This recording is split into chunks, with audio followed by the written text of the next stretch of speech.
Alrighty, guys, welcome everyone to the 21st episode of Coaster Time, hosted by me, Carrick from Coaster Hour. And if you are new here to these live streams, basically what I do is I go through various different segments such as news, trivia, Q&A, discussions, and a lot more. And you, the viewers, can participate in many of these segments. And today with me, I have a milestone guest. Really, this is very special to do. Like I said, like a milestone guest pretty much, because today I am joined by my first ever international guest, Aaron from Coaster Chall from the UK. So with that being said, Aaron, if you could tell us a little bit more about yourself, where to find you, since this is your first time on the stream, that would be absolutely fantastic. You're muted. Hold up. There we go. Yeah, there you go. Yeah, that would be greatly appreciated. Thank you very much. My name is Aaron Challoner. I'm from Coaster Chall. So you see loads of roller coaster channels that are primarily vlogs. We are all about the latest theme park news, and we're all about previews, reviews, and we're also interviewing people from inside the industry. So, for example, there's a mix of people. So, for example, I would interview celebrities such as maybe Robbie from AFTV, who's more of a football side of things, or I would interview Morg, who's a big celebrity in the UK and YouTuber in the UK. But I'll also interview other people in the industry like Josh Hayes and Lars Landers from SNS. I also interviewed one of the directors from Silverwood Theme Park about Stunt Pilot when that was announced, Jordan Carter. So, I've done a lot of these interviews, and that's all part of the channel's ethos and DNA. In terms of where we're at, in 2.5 years, nearly 3 years that I've done YouTube, I am nearly just that little bit away from 2,500 subscribers. We're also on the road to 1 million total views. We're nearly 3/4 of the way there as well, so it would really help a lot if you go in the description of this stream and support the channel as much as possible. In terms of where else you can find me, Instagram at Aaron Challoner Official, TikTok at Aaron Challoner. I'm trying to get good on there now. Snapchat, Coaster_Chall19, and Twitter at Aaron_Challoner. So there's a whole variety of social media accounts you can follow me on. I'll post any news updates, any breaking news updates. I'm a huge Doncaster Rovers fan of football here in the UK, so you'll see a lot of posts about Doncaster Rovers on my Twitter, especially on my Instagram now as well. So it'd be really helpful if you all follow me on there as well. And it's a real honor to be on the show, and keep living the coastal life, my dudes. Absolutely, that was awesome. So make sure to, if you haven't yet, make sure to check out Coaster Chall. Almost, like he said, almost at 2.5K subscribers.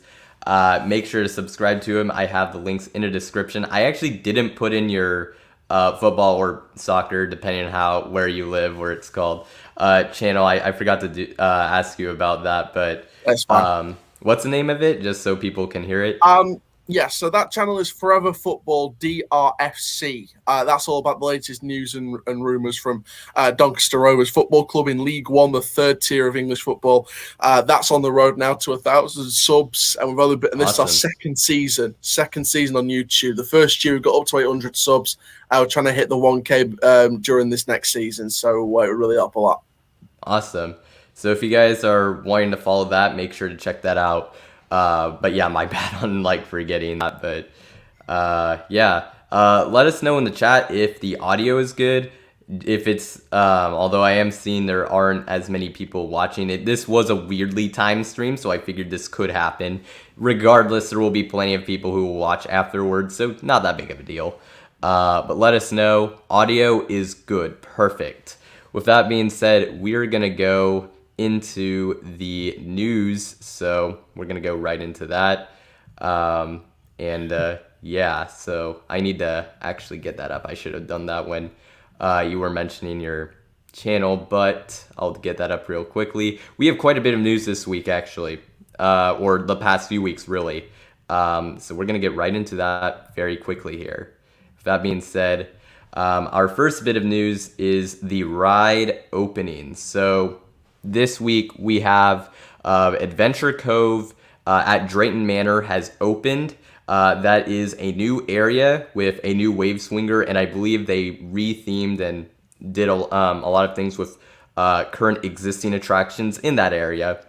And we also have Kamikaze at Uncle Bernie's in Florida, the meme park itself. They got the largest flat ride at the entire park. This is a new addition for them. And then Bolt, the world's first coaster of any sort. It is a powered coaster.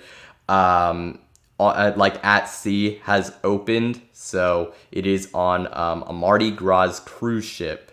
And we'll have to hope that it's reliable, because these spike coasters have not been very reliable up to this point. So hopefully that one can break the mold.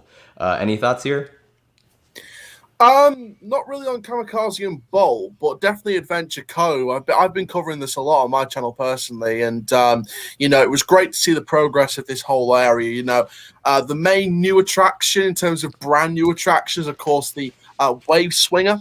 I love the style and the theming and the design of it. The Wave Swinger and the empty plot of land next to it, which we'll be using in the future, I'm sure, is actually replacing the former G-Force roller coaster. So this was a Marathon X-Car roller coaster that opened in 2005, I believe, and last operated around 2018. It was SBNO throughout 2019 and then taken down in 2020. And because of the change of ownership of the park from the family-owned direction into the Loopings Group in 2020, obviously they brought in the new plans for this particular area of the park.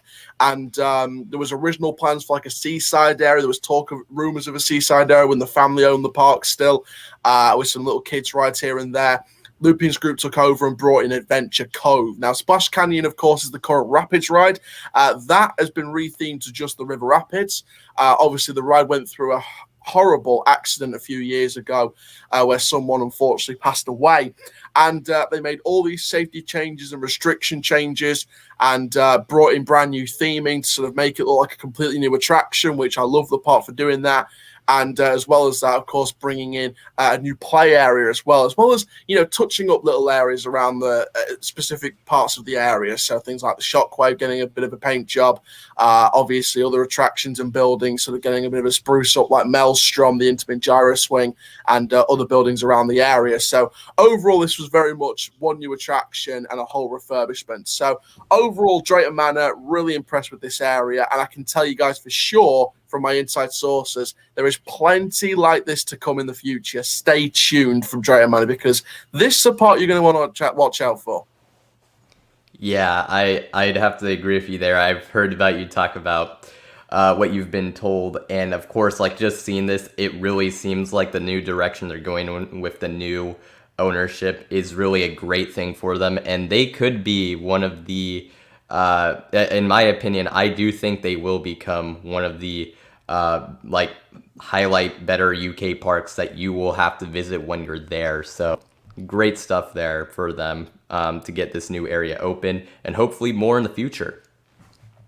With that being said, we're going to move on to our next news segment, which is about the flying scooters at Conneaut Lake Park. They've been put up for sale, which is just more...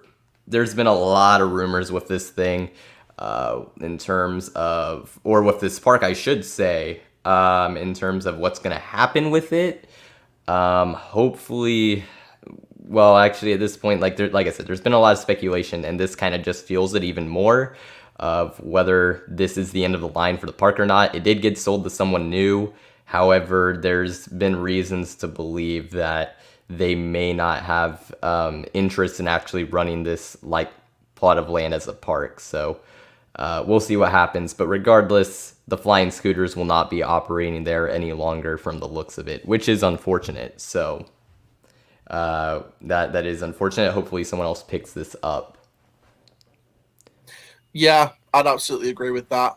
It's really sad to see a classic ride being stored away, and I really do hope someone with interest in the park can sort of take it over with the finance to back it up. I know it was a quick change of ownership from there to there to there, but I really do want to see someone take an interest in this park, because I think there's some prime land available, and I think with the right amount of money invested, with millions and millions of dollars invested into this park, they could produce some wonderful attractions. Not every park can be turned into a housing development or some residential land, so it's very important to keep the amusement parks open and keep supporting your local local parks and make sure the ownership doesn't fall into the wrong hands by accident or purpose. So I really do hope this park gets taken over again by someone with general interest. But yeah, with the flying scooters, I'd be interested to see where this goes. There's a few parks I'd like to see it go to. Yeah, well, it'll be interesting. I imagine probably another US park just because it's convenient. Will be interesting to see where these go. Speaking of parks that are not in a good situation, Barry's amusement park has been sold to Michael Herbert, who is one of the richest people in Northern Ireland, I believe. And unfortunately, it is expected that this plot of land will be now used for housing and residential development, which is this was the largest park in Northern Ireland, so that's not really something you want to see, but it kind of seems like it's almost a done deal at this point, so it is unfortunate. I know for the people who live there, this is probably just like devastating, but at this point, not really much can be done, so it is unfortunate news, though. I would agree with that. Really sad for the people of Northern Ireland. I believe now, there's not really many parks in Northern Ireland, to be honest. I think the closest park, the big park in Ireland now, is obviously Tato Park down in Ashbourne. Yeah, absolutely.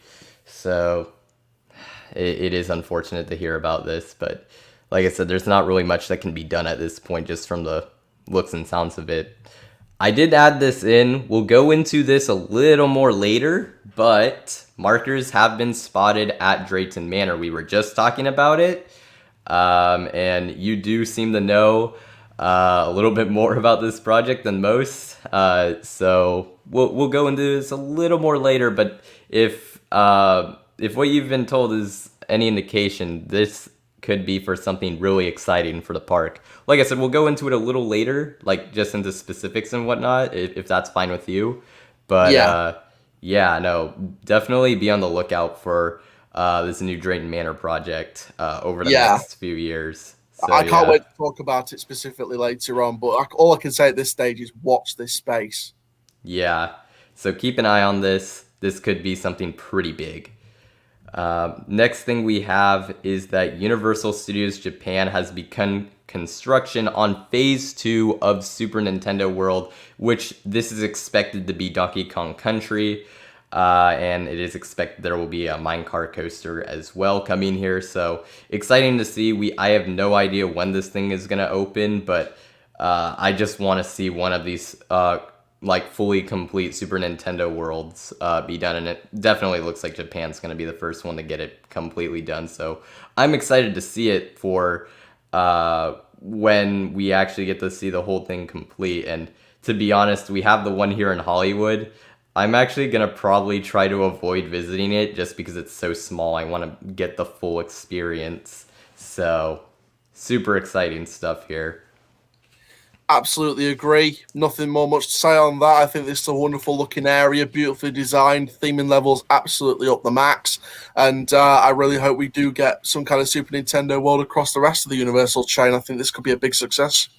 Yeah, I think we are actually going to see it at every Universal resort, except for Beijing, but that makes sense because Nintendo games and consoles are kind of iffy there. So but no, it looks like this is going to be a chain-wide thing, at least in some form, so that's exciting. Next, we have some ride announcements. We both did a live stream for separate ones, but we both did live streams for this. But Six Flags Fiesta Texas has announced Dr. Diabolical's Cliffhanger, the world's steepest B&M dive coaster. The steepest dive coaster is debatable because of how Hang Time was marketed. But regardless, it should be opening this summer of 2022. And it looks like it's going to have some really nice theming. And it looks like a very nice addition for the park overall, even if it might not have been what maybe a lot of coaster enthusiasts wanted. I still think it's a very nice addition for the park. And if you really don't like this addition, well, at least this ride will take a lot of the crowds away from Iron Rattler and Wonder Woman. So you can have that to look forward to, but this is looking like a very nice addition for Fiesta Texas. Yeah, I'm not going to go too much into detail with my thoughts on this because I've obviously done a separate video on this. But I think this is a wonderful investment for the park. I think it's a great coaster. General public's going to love it. Enthusiasts are going to crave for it. It's like Valraven's like slightly younger sister. It looks incredible. I think this could be a wonderful investment, and I'd like to see more of our UK and Europe parks get these kind of dive machine type coasters. I'd like to see it because I think these dive machines are real success stories, and I think we need to see more of that across the world. But great for Fiesta Texas, and it's wonderful to see individual announcements by the parks as well. I know people are upset about no chain-wide announcement videos because they were either cringy or funny or they just did this and that. But I quite like this sort of direction because I feel like there could be some more ambitious investments for the years that parks receive coasters and big attractions. So I'm all for it if this is the new direction. To be on, I guess actually I'll get into my thoughts on the whole Six Flags like individual announcements after this next thing, because we have another Six Flags announcement that came out yesterday, and that is that Six Flags Over Texas has announced a new boat dark ride that will be replacing the current Yosemite Sam and the Gold River Adventure attraction, and this will be Pirates of Spelunker Cave, which will actually be a ride that pays tribute to one of the first rides to actually open at over Texas back all the way back in 1964, and it did close in 91 for Yosemite Sam, but they're bringing it back, and it's going to be a very nice addition and totally unexpected because they're also getting Aquaman next year. So, and to be completely honest, I can totally understand if people are more excited for this than Aquaman, and I'm sure there will be because this looks like a pretty cool addition, and I am happy to see Six Flags do more with themed attractions. We're seeing it with Dr. Diabolical. It looks like it's going to have some good theming with Poltergeist, and now with this as well. It definitely seems like there's a shift towards a more focus on theming, which is awesome to see. Yeah, I'd agree with that. I haven't done my video on this yet, so it's good to get my first thoughts out of the way now. I think this is a really great move. It's a very nostalgic move, but in a modern direction. It's throwing a modern themed twist on a classic attraction and following the storyline of the classic attraction.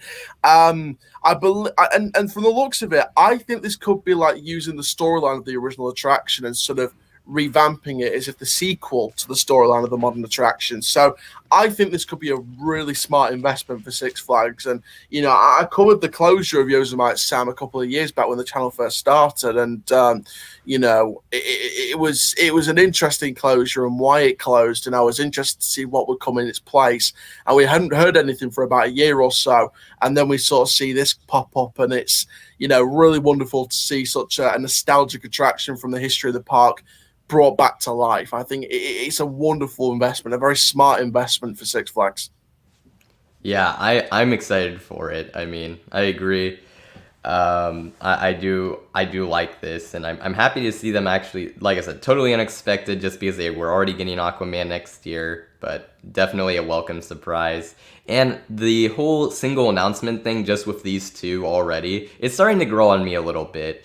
I actually like the original just because of its convenience, like just like having everything at once. But in a way, I actually kind of like this. It's kind of like it's a little bit of a surprise each time instead of just getting everything at once. So I kind of like it. So we'll see if Six Flags keeps doing this in future years, which I think they will, but we'll see what happens. Our next bit of news is another major attraction that was announced, the Mystery U.S. Gerstlauer Defiance at Glenwood Caverns in Colorado, which will feature the steepest freefall drop in the western U.S. You know, the record, they just claimed it and whatever. So the record isn't anything like super crazy, but the drop does look incredible. And even though the ride layout is really short, it's actually pretty unique for a Gerstlauer Eurofighter. And for this plot of land, it's like incredible they were even able to put anything here and for this park. So I think this is a great addition. I understand why people are disappointed about this being the Mystery Gerstlauer, but I don't really think you can be too disappointed with this as an addition for this park, because who would have even expected that they would have gotten something like this? Although I will say that I had heard about like the idea of Glenwood Caverns getting a Gerstlauer for a while, and I had recently kind of gone on board with it as of recently, but it's still surprising to see it. So, yeah, this ride looks really fun, if nothing else, and a great addition for the park. Yeah, I 100% agree with that, mate. I think, again, I haven't done my video on this yet, so it's good to get first thoughts out of the way. I think this is a wonderful investment for the park. I think this is a great investment for the park. Like you said, I can see why people may be disappointed. This is the Mystery Gerstlauer. People are expecting Cedar Point to be on there and Silver Dollar City to be in the mix and Dollywood and all these different parks. But you know what? I think that for a Mystery Gerstlauer project, breaking some kind of record, I think this is a wonderful investment for Glenwood Caverns. I think this is a great investment. Defiance as well, the name is incredible. I think Defiance is a very standalone name, stands on its own 2 feet, and I think it's perfect for the park. So, Gerstlauer, applaud to you. Glenwood Caverns, applaud to you, and I can't wait to see this open in 2022. Yeah, absolutely. Funny thing is, Texas and Colorado aren't too far from each other, and I know they're very different rides, but since the drop is the thing being advertised a lot here, I think we are going to see some comparisons between Dr. Diabolical and this ride. I think we will. So I'll just say I think this thing will have the better drop. We'll see about the rest, but just because, I mean, it's 102 degrees untrimmed. That is crazy. That's going to be amazing. So even though the record was kind of like silly, the drop's still going to be really good. So could you imagine sitting on the back row and getting flung over that untrimmed drop? It's wicked. Yeah, it's going to be insane. I can't wait. It's going to be so good. But yeah, that is Defiance. And the next thing we have is Peppa Pig theme park in Florida. A map and several attractions have been revealed for it. Some of the more notable ones, at least to me, was of course the legendary Daddy Pig's roller coaster. Yes, this park will have a roller coaster. And there's also a boat ride called Granddad Dog's Boat Ride. And from the description, it looks like it actually should be themed pretty well and have an actual storyline. So that could be a cool ride. This isn't a park for me, but I'm sure a lot of people are going to be, a lot of families are going to be excited for this park. And it is a nice thing that Legoland's getting something new because it's going to the Florida resort, separate admission park, but to the resort. So it'll hopefully be a nice little park for them. So that's all I have to say on that. Yeah, I think it's a decent family investment. When I was a kid, I loved the show. I grew up watching the show as a young kid, and I think that it's great to see, the brand get its own sort of separate gate theme park, and I think Legoland's going to do this incredibly well. The coaster obviously is going to be the sort of standout thrill ride, I guess, for the families. There are rides that are sort of similar, if you like, to the Peppa Pig World at Paulton's Park here in the UK, down near Southampton. Obviously, Grandad Dog's Pirate Island Boat Ride. That's a similar ride system to Grampy Rabbit's boat trip in the Peppa Pig World. And the Dinosaur Adventure, that's like a sort of near clone, I guess, to George's Dinosaur Adventure at Paulton's Park's Peppa Pig World. I think there's a couple of playgrounds in Peppa Pig World, and there's a Muddy Puddles sort of water play area, but there are some differences with the Florida part, obviously with the Daddy Pig's coaster. So I think that there's some differences and some similarities, but I think overall, I think this is a great family investment, and hopefully there's still some question marks on the map, so still some things to be revealed, but loads of similarities to Peppa Pig World at Paulton's Park, especially Peppa Pig's balloon ride. That's a carbon copy of the ride at Paulton's Park. That's a similar, same name, same theme, same type of ride as the Paulton's Park one. So there are similarities, there are differences, but good for America getting their own version. Yeah, absolutely. And I didn't even think of that, but yeah, I would have to imagine, I guess, had to imagine that this park had some similarities to the existing areas or area at Paulton's Park. So that's, and of course, you being from the UK, you know more about that. So that's cool to hear some insight from that. But But the real question here is how much is this park gonna cost to get in? That's my question. But like I said, interesting, and I'm sure a lot of families will get a kick out of this place. So nice to see. Next, we have Southport Pleasureland in the UK has filed plans for a Zamperla Thunderbolt. And this one should have the newer trains, so hopefully it'll ride better than the existing ones. Because Zamperla's developed a new train. They're not using the Thunderbolt trains anymore. They're calling these new trains Lightning. So we'll see if what comes out of this, but should be an exciting addition for a park that doesn't have too many coasters. This would be the park's fourth, I believe. So, and their standout right now is like a Pinfari, like Zyklon thing, I think. So, I mean, it should be a nice addition, assuming they get it. So, yeah. Well, speaking to some Southport-based sources, they are pretty much very likely to get this. This is pretty much, I guess, a 90% done deal, and the 10% is very much, nothing. You basically don't expect anything less than a done deal with this, other than some massive out of the blue U-turn with this. What I will say about Southport Pleasureland getting this, I think this is a great investment for the UK, because if you sort of think about it, 2021 for attractions in the UK has been great, having delayed ones from 2020. But 2022 felt a bit light because, of course, Chessington's getting a new coaster in 2023. We've got other stuff planned for 2023, I'm sure. But apart from Polton's Park's sort of second phase expansion, Tornado Springs, there's not really any investment for 2022 in the UK major. And it's great for this park to get it, because this park, closed in 2006. Oh, wow. And, because the owner of that park at the time was the owners of Blackpool Pleasure Beach. And, at the time, they had things like the Traumatizer, which is now known as Infusion, at Blackpool Pleasure Beach. And when the park closed, they moved that to the old Drench Falls log flume site at the park at Blackpool Pleasure Beach. So they used to have a Vekoma SLC at the park before it closed. And then they reopened the park a few years later. And sort of reopened it under a new ownership and sort of brought back some of the classic stuff that made the park successful. But I guess, and to be fair, the owner of Blackpool Pleasure Beach owned Frontierland in Morecambe as well, and that park closed eventually in 1999. So, they were closing one part, then the next, and focused on the Pleasure Beach.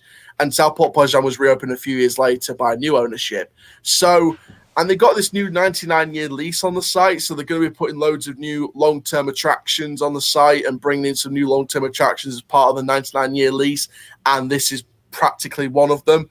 And I think looking at the previous Thunderbolt models and the layout of this coaster, because this is going to be a carbon copy of the Coney Island one, the layout 01 model. So I think this is a wonderful investment for the UK, wonderful for the Pleasureland, because their last signature coaster before this was the Traumatizer, which is now Infusion. So it's great to see a new signature coaster at the park. Yeah, absolutely. Much needed addition for the park. I agree with that. I had no clue about the history behind it, but so that was also cool to hear about.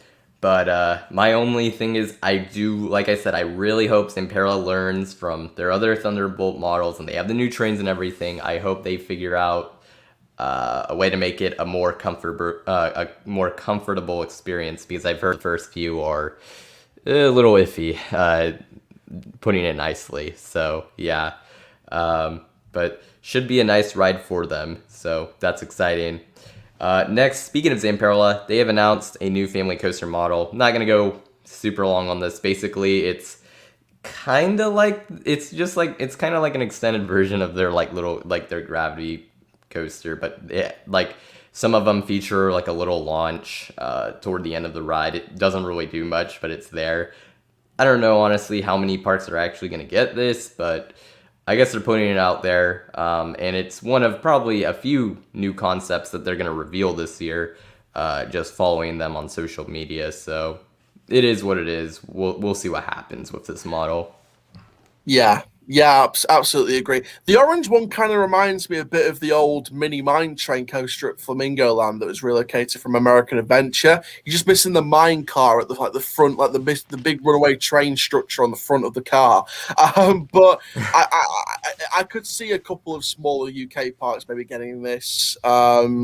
Like the sort of smaller ones with like not even one coaster. This could be great for something like Sundown Adventureland in Nottinghamshire, which is quite. It's not really known in the world of theme parks because it's not really a theme park. It's more like a kids adventure park with a lot of theming involved. Or it could be good for the Gulliver's parks as well. So I think these are probably perfect for that kind of target market. But overall, props to Sam Pearl for revealing this brand new model. Absolutely, and you might be on the right track there. Maybe some parts that maybe don't have a coaster or like are kind of like not necessarily parts like maybe like some zoos will get coasters, right? Maybe like one of them would like go for something like this. So it could be. Yeah, that actually would make some sense. So I like your thinking there. But yeah, this is Imperial's new model, and we'll see what happens and which parks or places get it. Next, we have Fun Spot America, Atlanta. They have revealed more images of their 2022 RMC coaster. In this ride, the more and more we see of it, the more and more like amazing it looks. Of course, we have this I guess like people were calling it, I guess like a triple down. So we have that. And you can see these airtime hills here. And then we also have the Zero G stall, which looks very similar to the ones on Goliath and Zadra. So this coaster is looking absolutely fantastic. Can't wait to see the whole thing get revealed, but Fun Spot Atlanta is certainly impressing. And it's very much starting to look like they are going to have the best coaster in all of Georgia. I think this could be arguably the best coaster of 2022 in the United States. I know they've got some stiff competition, but I don't know about that. They've got some stiff competition, but I think arguably this could be up there. And the reason why I say that is because they've clearly thought about the rider's experience with the layout, like the steep drop, the zero G roll. They've learned from Zadra, they've learned from Goliath. The airtime hills in the first image, the big old double down, triple double down, whatever it is in the first image as well. They clearly thought about RMC's better elements and sort of collaged them into this sort of fluent transition of movement with the car on the track. And I look at new coasters like an artist looks at a painting and how it tells a story and how the paint moves on the canvas. I look at coasters like that, new coasters like that, and I like how the transitions between elements just flow together so well. And that's what I think makes this arguably one of the top US coasters of next year. And I can't wait to see when this gets fully revealed, the full layout, the trailer, everything about this. But I quite like the teasing being done by the park here. And again, RMC themselves with the layout just absolutely knocking it out of the park again. Yeah, absolutely agree. It's a unique way to like kind of like tease the coaster. We already know what it is, but we don't really know the layout and we're just getting pieces of it. It's a pretty unique way to reveal it. So I'll give Fun Spot props there. And yeah, you're right. Absolutely. Like RMC, they probably did learn from, like Zadra and some of these other, and I guess Goliath, it was but way before that in a wooden coaster, but they're definitely, it seems like learning from that. So I can understand that this will definitely be one of the like probably top 3 coasters coming to the US next year, just in terms of the ones I'm looking forward to the most. I'm Team Pantheon on my most excited one, but yeah, we'll have to see how this goes. Should be very exciting. The next thing we have is Skyline Attractions. They have revamped their website and announced the 2nd generation of their existing models. We'll see what happens. This is a company with a pretty rough track record in terms of making attractions. They've actually done good work with like helping out with GCI and other companies. But in terms of actually like creating their own attractions, very iffy track record. We'll see if anyone gives them a chance and if they can seize the opportunity when they get it. But regardless, I'm not too excited for these models, but if they can get it to work and some parts are interested, that's good for them. So we'll see what happens. Yeah, I think the bottom line here with this one is if they can get their models more reliable, if they can get them smoother, if they can get them working better, if they can just improve that landscaping and the theming level a little bit more as well, and introduce some new rides as well, because we know they've been introducing some new rides as well into their ride lineup and their products catalog. I think styling attractions can get back on track, but we'll see what happens. I'm kind of hoping the UK kind of takes a couple of these newer models if they're more reliable.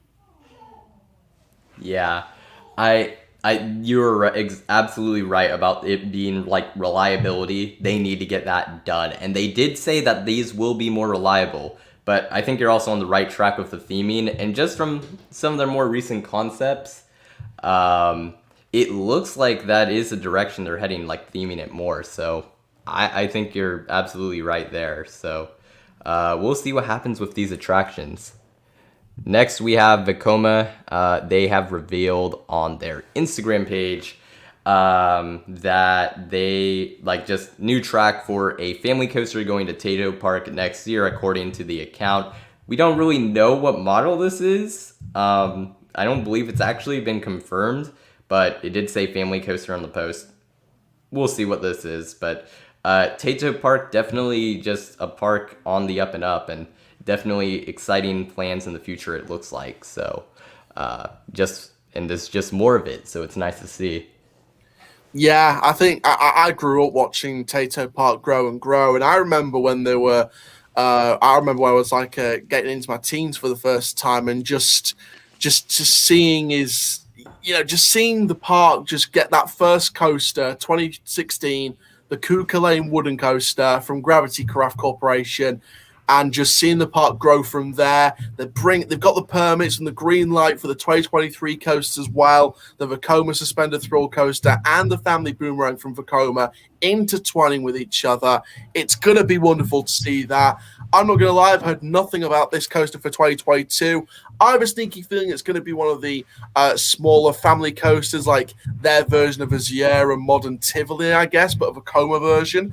Just something kiddie. Kind of look at Farmyard Flyer at Polton's Park, but the Coma version rather than Sierra. So, a Mac version, because they're working with Matt Rides on that. So I think this is a sort of Vekoma version of Farmyard Flyer as an early prediction. But again, maybe this could be early progress for work for 2023 for the whole thing. Maybe this is track for one of the coasters, and the layout's going to be completed by 2022, and then the theming created by the end of 2022 into 2023. There's a whole lot of questions around it, but we'll see what happens.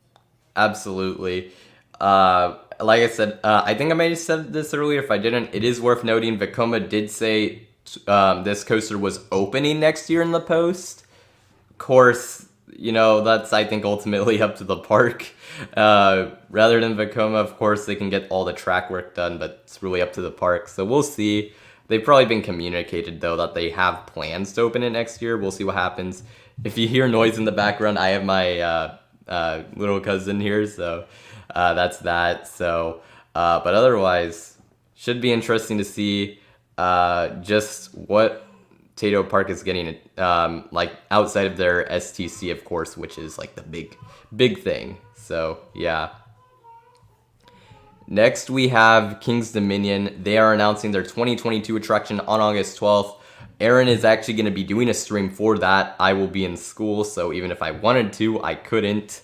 Yeah. I mean, obviously we're expecting to see the 40 free spin, but maybe a tease for the next project. We'll have to wait and see on that. Yeah, I think, we all know what's coming here for 2022. It is a jungle-themed SNS 40 free spin replacing their top spin, the Gripped. But I'm interested to see if they do any teasing, kind of like what Busch Gardens Tampa did with the whole Tigris announcement for 2019, and then obviously teasing a little bit of Iron Gwazi there as well, or just confirming subtly that this is going to be an RMC treatment with the whole Rocky ride and receiving some kind of refurbishment or conversion. So subtle teasing, but we'll see if they do similar to that. But should be interesting. I think I'll be happy for the brand new coaster for next year, and we'll see if there's anything extra that gets teased. Even just a little glitchy video, do a bit of a Fiesta Texas announcement, and do a bit of a glitchy video at the end, and a bit of a voiceover maybe, just to give a bit of a tease about the future. But we'll see what happens. I'm just happy with this new coaster, to be honest. Next year, I think people look at it as a filler year. I see it as just another new brilliant coaster. Yeah, and it'll be very different from what the park has currently, so it definitely fits in with the lineup well. King's Dominion's depth is pretty suspect, to be pretty honest. So this will definitely plug right in and be a nice addition right away. And I mean, it seems like there will be more coming. So yeah, so it's nice to see. And whatever happens with the announcement, we know we're gonna get the 40 free spin, and I guess just consider it a bonus if we get a tease or even like actual information about the ride afterwards. So we'll see what happens. In unfortunate news, IAAPA Expo Asia has been canceled. This was supposed to take place in Shanghai in the picture here. But it has been canceled due to rising COVID cases. This was set to take place on August 10th through 13th. Not sure if they're going to have any like a substitute for it, like an online thing. At this point, it's so close, I would kind of doubt it, but they'll probably have a little something. I just don't know what it will look like. And this seriously raises the question of what's going to happen with some of the other IAAPA events, specifically the one that's going to happen in Florida later this year. So this definitely raises some questions there. But it's unfortunate to see it because manufacturers like to show off their stuff here and everything, and we're just not going to see it, I guess. Yeah, the IAAPA Expo is always a highlight for the enthusiasts every single year, wherever you are in the world. The European one, it throws that one into question as well.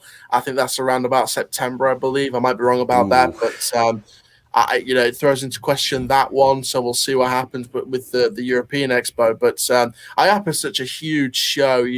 Parks do deals with manufacturers on the trade show floor.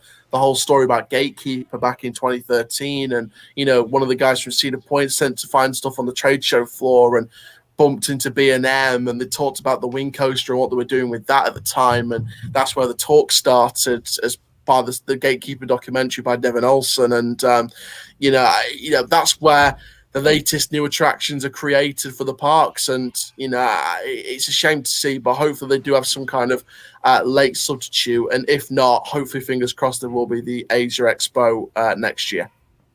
Yeah, absolutely. I think I would be shocked if there's absolutely nothing. I think because I think some manufacturers might make some announcements online. I don't know if there's going to be like a virtual. I don't think there's enough time for it, but we'll see what happens.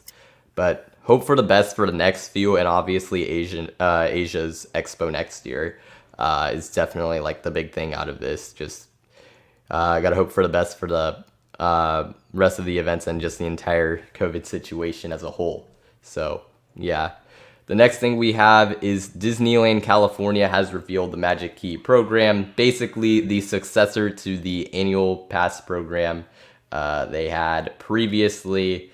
And the price for these range from anywhere, they're separated in 4 tiers, anywhere from $400 if you're a California resident for like the lowest tier possible, to $1,400 a pass for the highest tier. So I know a lot of people are very interested in this that live around here. I've heard some people who are like legitimately considering getting these. I guess it's nice that they're having their annual passes back for those who want them, but oh boy, I don't know if they started selling them already or if they're going too soon, but I imagine that's going to be like a madhouse, like just online. But yeah.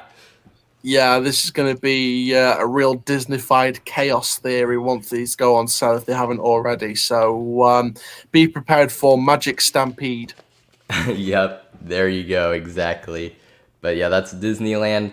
Next, we're going to move into some of the incidents that or accidents that have happened recently. One of them is pretty bizarre. So at Frontier City, a man has been banned for 5 years from going to the park, which is weirdly specific time range. After going up the lift hill, which was in a restricted area, though there were questions of like how well it was like mentioned it, like how it was that it was trespassing.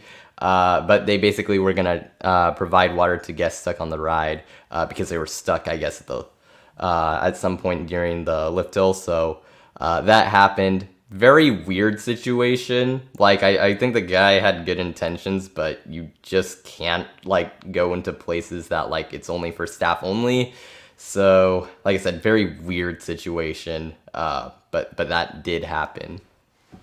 Yeah, his intentions were good. I think maybe the thing he should have done was probably ask a staff member if Exactly. they could like help out and sort of be safe with it and sort of have that precaution in place. But I guess maybe he just wants to be the hero himself. But at the end, it just cost him a 5-year ban. So very weird, bizarre incident. It's like I stepped into Wonderland.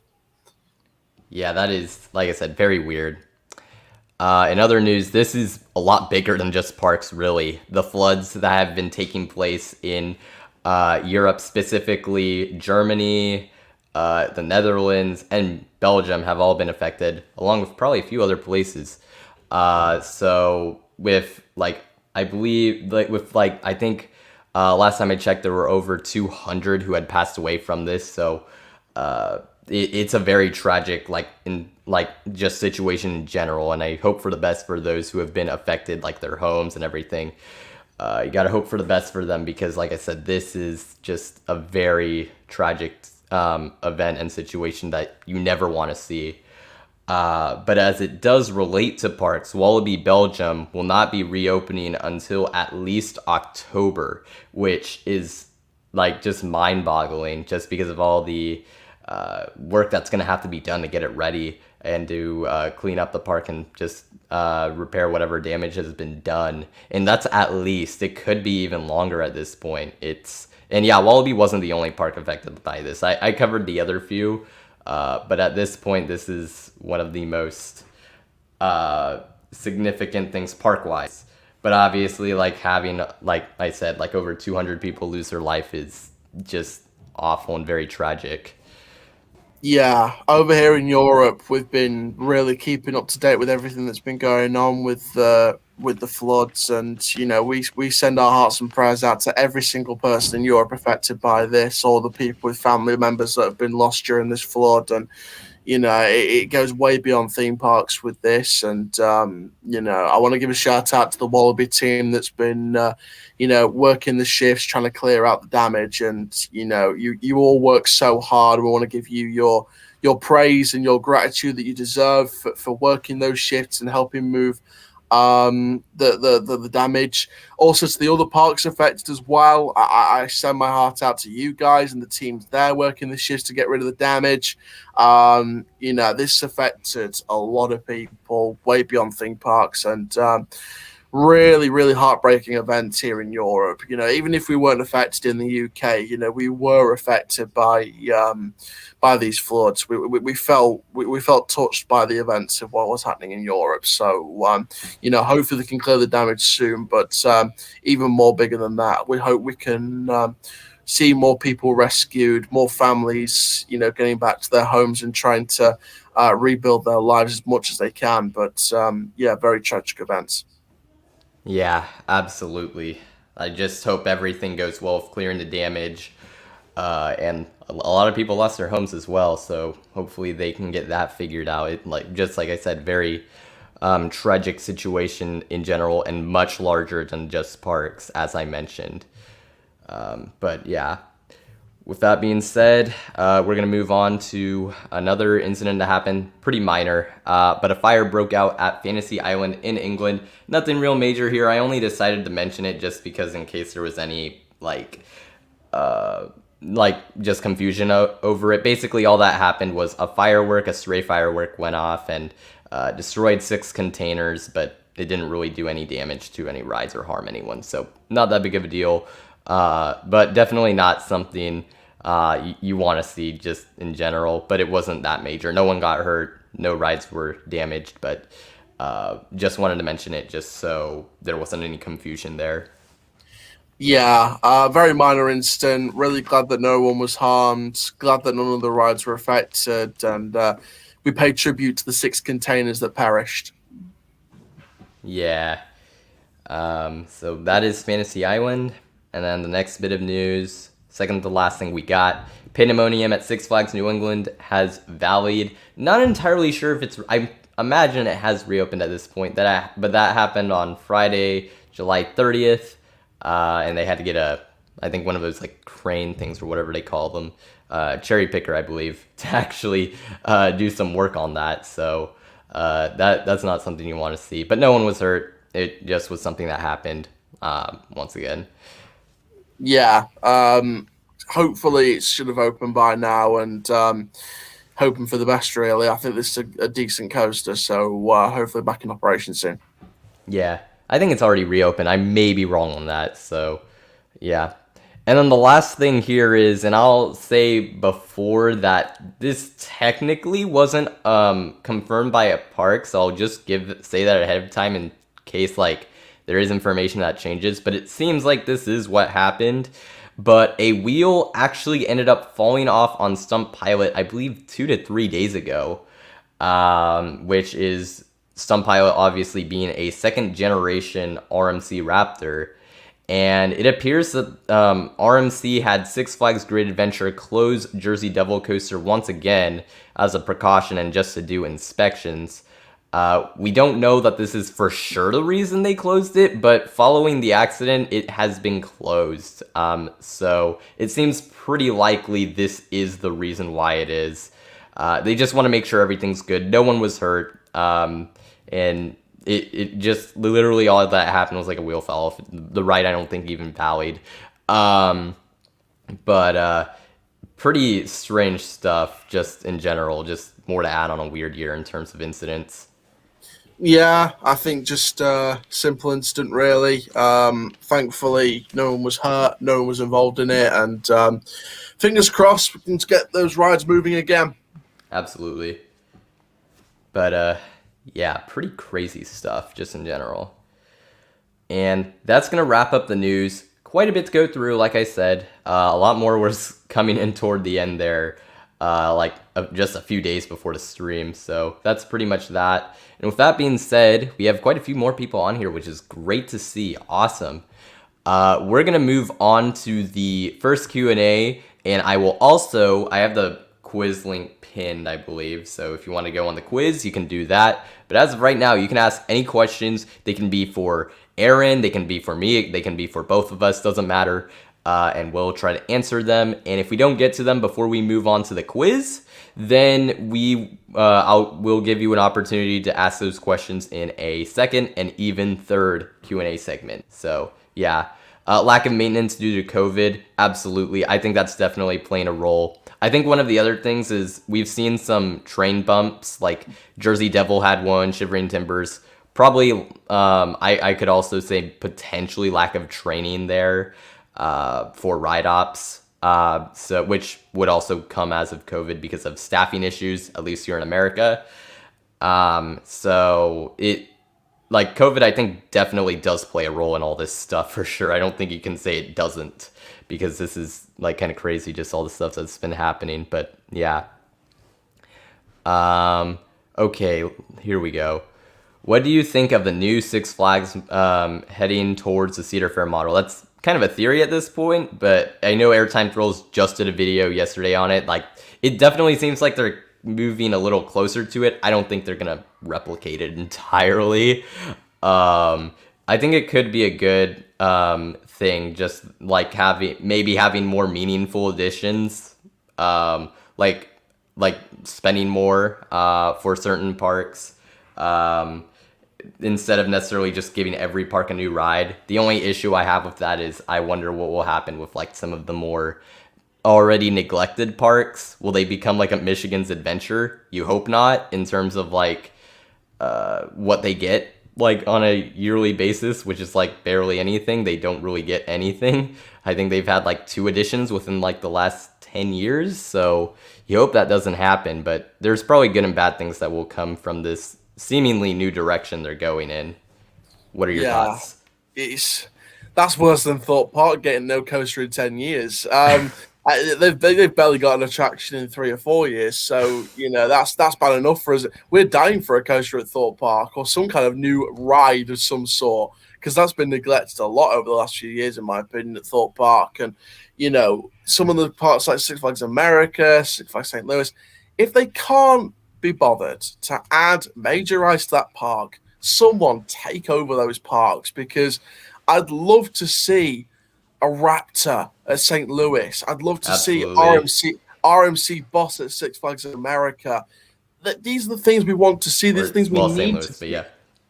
It's all these major projects. I've always wanted to see major attractions at these parks, and hopefully this won't be a Michigan's Adventure situation, and hopefully they will add more major attractions to these neglected parks. But we'll see what happens. Yeah, it'll be interesting, but I think you can definitely already start to tell there is definitely a change with how Six Flags is going to do things in the future, for sure. Whether it is really close to Cedar Fair's model or different, it'll be different in some way, I'm sure. Yeah. Other than theme parks, what are our hobbies? You go first, Aaron. Or, yeah, that way. I mean, I love, obviously, soccer. You guys call it soccer over there. I love any kind of sports, to be fair. Basketball, I'm a huge fan of. American football, I watch a little bit. I've got an ice hockey game on the console, so I do watch a little bit of ice hockey here and there. The Olympics, I love. Any genre of music. Hobby-wise, I mean, I'm an actor. I'm a musical theatre guy. I'm a presenter, a bit of a singer as well. My voice is going, so I can't really sing much today. But no, I've done a lot of performing arts over the years. I've hung about with a few people that are quite really big in the UK, legendary actors and actresses in the UK, and learned from them.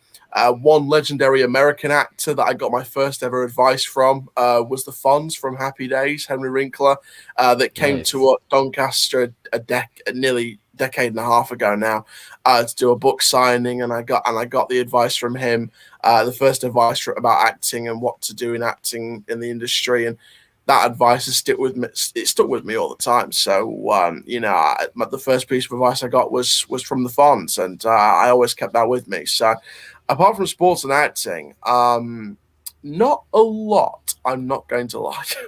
That's fair. Those things can take up a lot of time, so it's understandable, for sure. For me, I like watching American football, specifically. Big Atlanta Falcons fan, and just NFL fan. I just love to see like what happens, even if my team sucks, which they generally do. But it's just interesting to see. I'm not like absolutely tied to the Falcons, if that makes sense. I like to root for other teams in certain circumstances. But outside of that, I used to ski a good bit. That hasn't been happening as of recently, but that was something. Snorkeling as well. Obviously, I live here in Fresno in California. Can't really do too much because water's cold, but I go to Mexico and have been quite a bit, so that's my place for that. Traveling to places, not necessarily just amusement and theme parks, but just to places in general. I love visiting cities, like, Mexico City is amazing. Washington, D.C., even like Philadelphia, I really like. Yeah, so those are a few of the things. I would say I have hobbies there. I can't think of too much else off the top of my head. I'm sure there's other things. Yeah, those are some of the things for me. So if you didn't know, now you know. So that's great. But let's see. I just saw, this is relating to the what is it, Ride Ops. They don't watch El Toro Ryan's videos explaining block zones. You're absolutely right. I mean, you are, but Shouts out to El Toro, Ryan. Yeah, you're absolutely right about that. Let's see what questions it scrolled down for me. So if you see a question, let me know, and I will get to it if you have it up.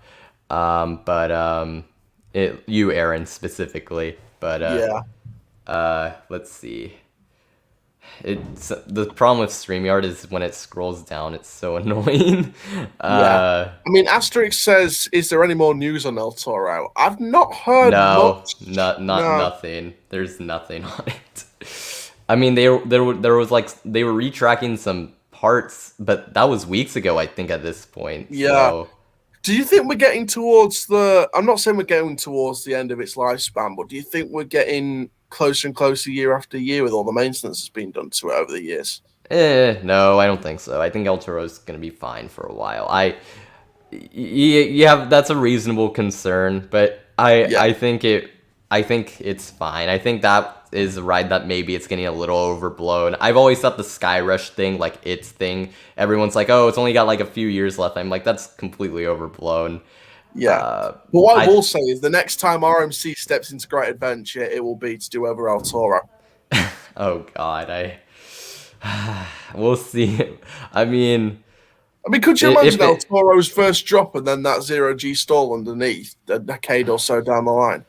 I don't know if a conversion of that ride, I feel like would be, just because it's so different, would be so difficult.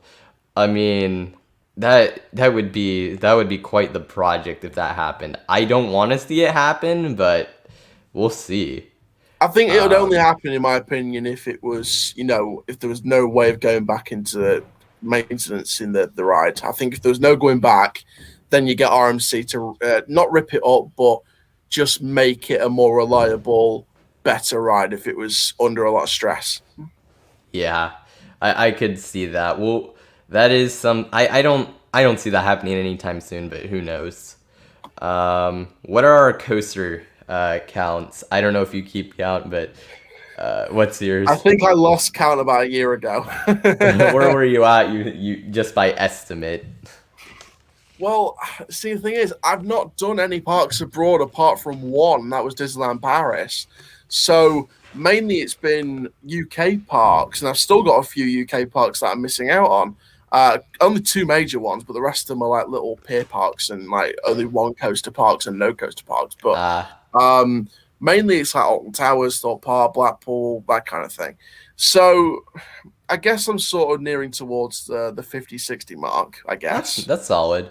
I mean, for not really like doing much outside of the UK, that's actually pretty good. I mean, well, hopefully, if I get the money together from my brand new job, I signed the contracts today. I think I might do in 2022 a Texas trip, and I might do both Fiesta Texas and Over Texas. That would be exciting. I mean, those would be the Chall crosses the pond. Finally, it's happening. Yes, that would be awesome. Hashtag's been going around on my channel for about a year or two now, and people are like, when's it going to happen? Hashtag Coaster Chall cross the pond. It might be happening next year. Stay tuned. Nice. For me, my coaster count, I have 95 credits. Funny thing is though, over 60 of them are in California, so that just tells you how loaded we are just in terms of coasters. But in terms of like parks I've been to, like I said, California. I've been to Cedar Point, Hershey Park, Adventure Dome, but I only did the Minor Mike. That's no longer there because I was really young. And then Six Flags Mexico is like my most unique park, like by far. So those are the ones I've been to off the top of my head. So yeah. And like I said, 95 credits at this point. So I have no clue when I'm going to make my 100th because there's nothing good in California I can do, like West Coast Racers, but do I really want to do that? Maybe wait for the Jersey Devil clone, but I still need to get like a few, I don't know how that's all going to work. We'll see what happens. Maybe it'll be a Florida coaster, who knows? It could be anything at this point. Let's see. What theme should they add for Secret Weapon 9? I think that's the abbreviation. Alton Towers. Yeah, so obviously the whole thing in Alton Towers is the secret weapon project. So basically, for those of you who don't know what this is a UK thing, so for those of you who don't know what we're going on about, so basically, Secret Weapons 1 and 2 were going to be Arrow pipeline coasters where Nemesis is currently located, but those plans were scrapped both times. SW3 is Nemesis, Europe's first inverted roller coaster. SW4 is Air, now known as Galactica, the world's first flying coaster at the time from B&M. Both Nemesis and Oblivion. Sorry, SW4 was Oblivion, the world's first vertical drop coaster from B&M. SW5 was Air, now known as Galactica, the B&M flying coaster from B&M. SW6 was 13 in 2010, which was the I'm not going to tell you what the surprise element is, but it was the first of its kind in the world at that time, manufactured by Intamin, where the corkscrew used to be.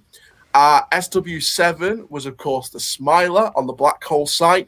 That is the world's first 14-looper roller coaster by Guslauer or Guslauer, however you like to pronounce it. And SW8 was, of course, Wicker Man a couple of years back in 2018, the GCI wooden roller coaster. Technically, they called it the world's first coaster to fuse wood and fire, which is a bit of a lie. Look at Apocalypse the Ride. But I think that, we can give them that half and half. But basically, the secret weapon projects are a bunch of secret weapons that's going to put money into the park, bring the guests in, and it's a big project. Now, it's been 3 years since Wicker Man opened this year, and we don't know when the next secret weapon is going to come from. There's been rumors, there's been talk, there's been all sorts. In terms of a theme, and this depends on where it's being added, I would like to see Secret Weapon 9 stretch around the Forbidden Valley area where the Nemesis Subterra building is. That was an old dark ride from 2012 when it operated as a scare maze for a little bit. And then there's an old ride site, the Ripsaw, the old Topspin site. There's the Blades site. That's been refurbished, so I don't see that going, but I'd like to see it maybe work its way near there. So I think something like a Axis or something quite compact working in and around that Forbidden Valley section, maybe themed to like the Phalanx operative from the Nemesis Subterra story and how they and this like themed around a machine, I guess, that sort of helps tie the Nemesis creature down and the eggs down in the Phalanx operative base. Something kind of like that, following the Nemesis story, but sort of its own spin-off story. It's like having Batman the Ride, but then you have a spin-off ride that's themed to one of Batman's old childhood friends that became a supervillain. So I'd like to see something that's a spin-off of the Nemesis story in its own story for the coaster. So I think some kind of Axis or something compact that works around that whole area. But literally, it could be anything at this stage. They could literally do anything at this current moment.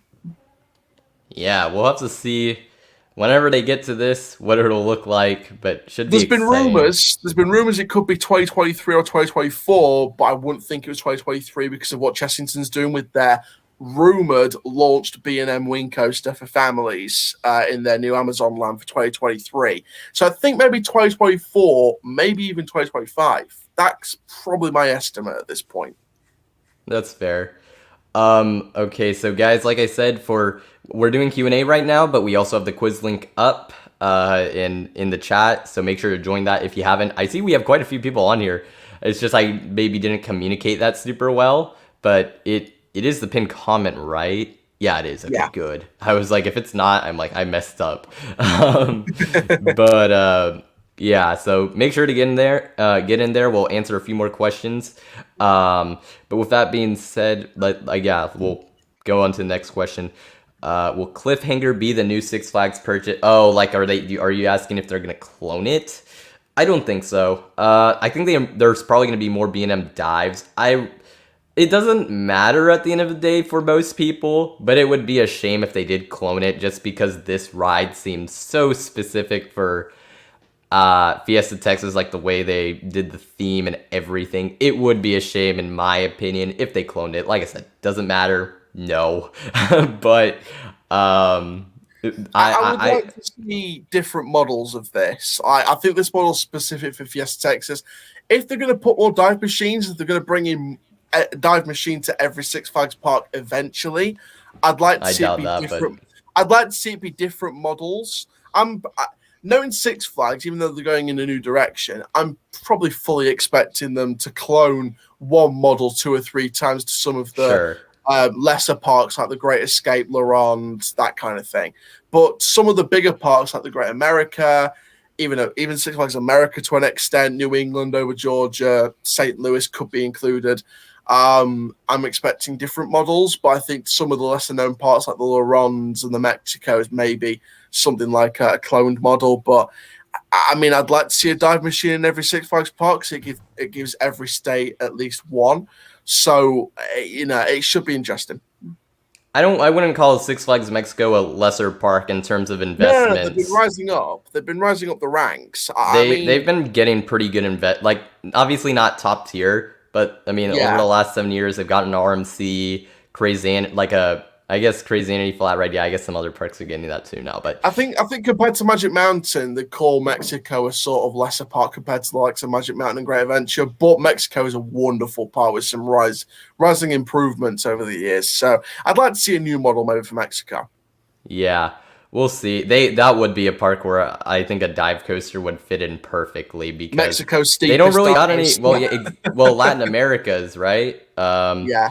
But they don't really have much like that many coasters that have a drop per se. I think it would be a great addition where something like Magic Mountain, I wouldn't want to see it.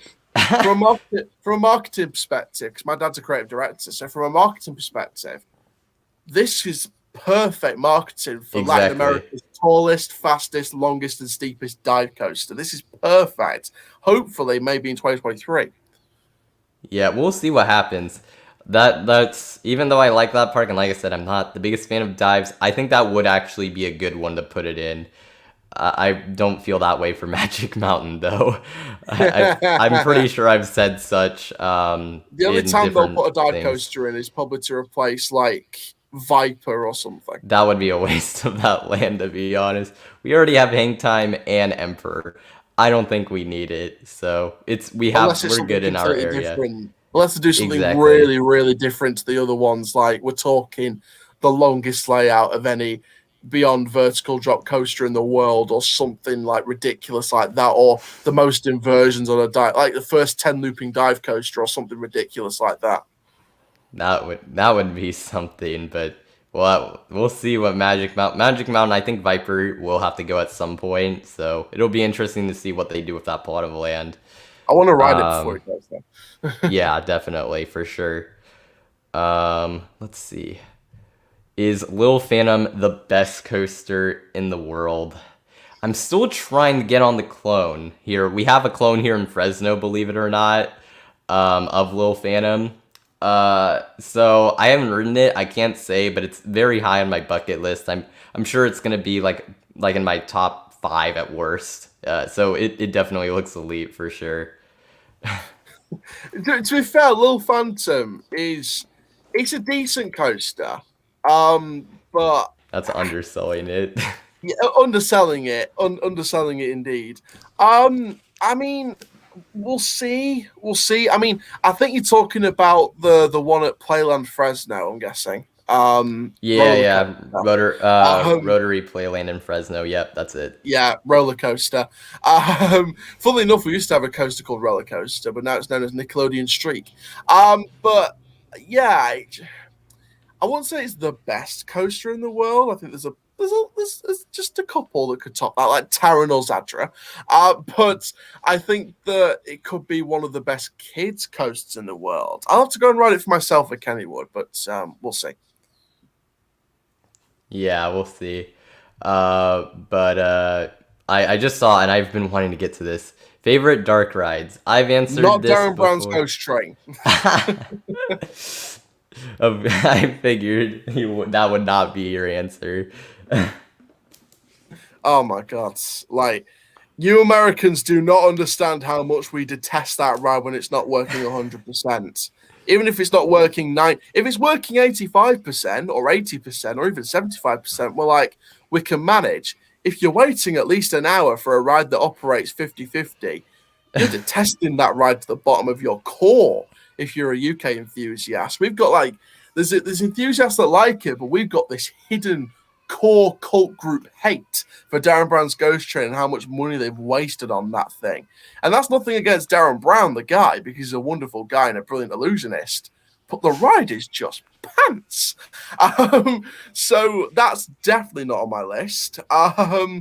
There's a couple of classic dark, like we don't really have much newer dark rides. There's been a few over the last few years, but not really. It's not really the new ones that are sort of the top of my list. It's the classic ones like the Haunting at Drayton Manor, which is a Vekoma Madhouse that opened back in the early 90s.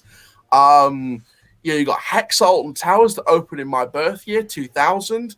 Nice. The new Millennium rides.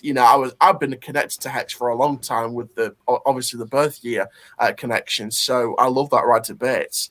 Gangster Granny the Ride, the new one this year. Oh, nice. I'll say from experience, that is a great family dark ride. I think the only thing that let me down with it is because when I rode it the first and only time, we broke down near the end for about half an hour. Oh, jeez. And basically the story, right, is we were in one of the scenes where we had like an animatronic of Grandma and Ben on the scooter, stealing the crown jewels from the Queen, getting away from the police. The police crash into a building. There's a projection of a flaming building. Great, looks great.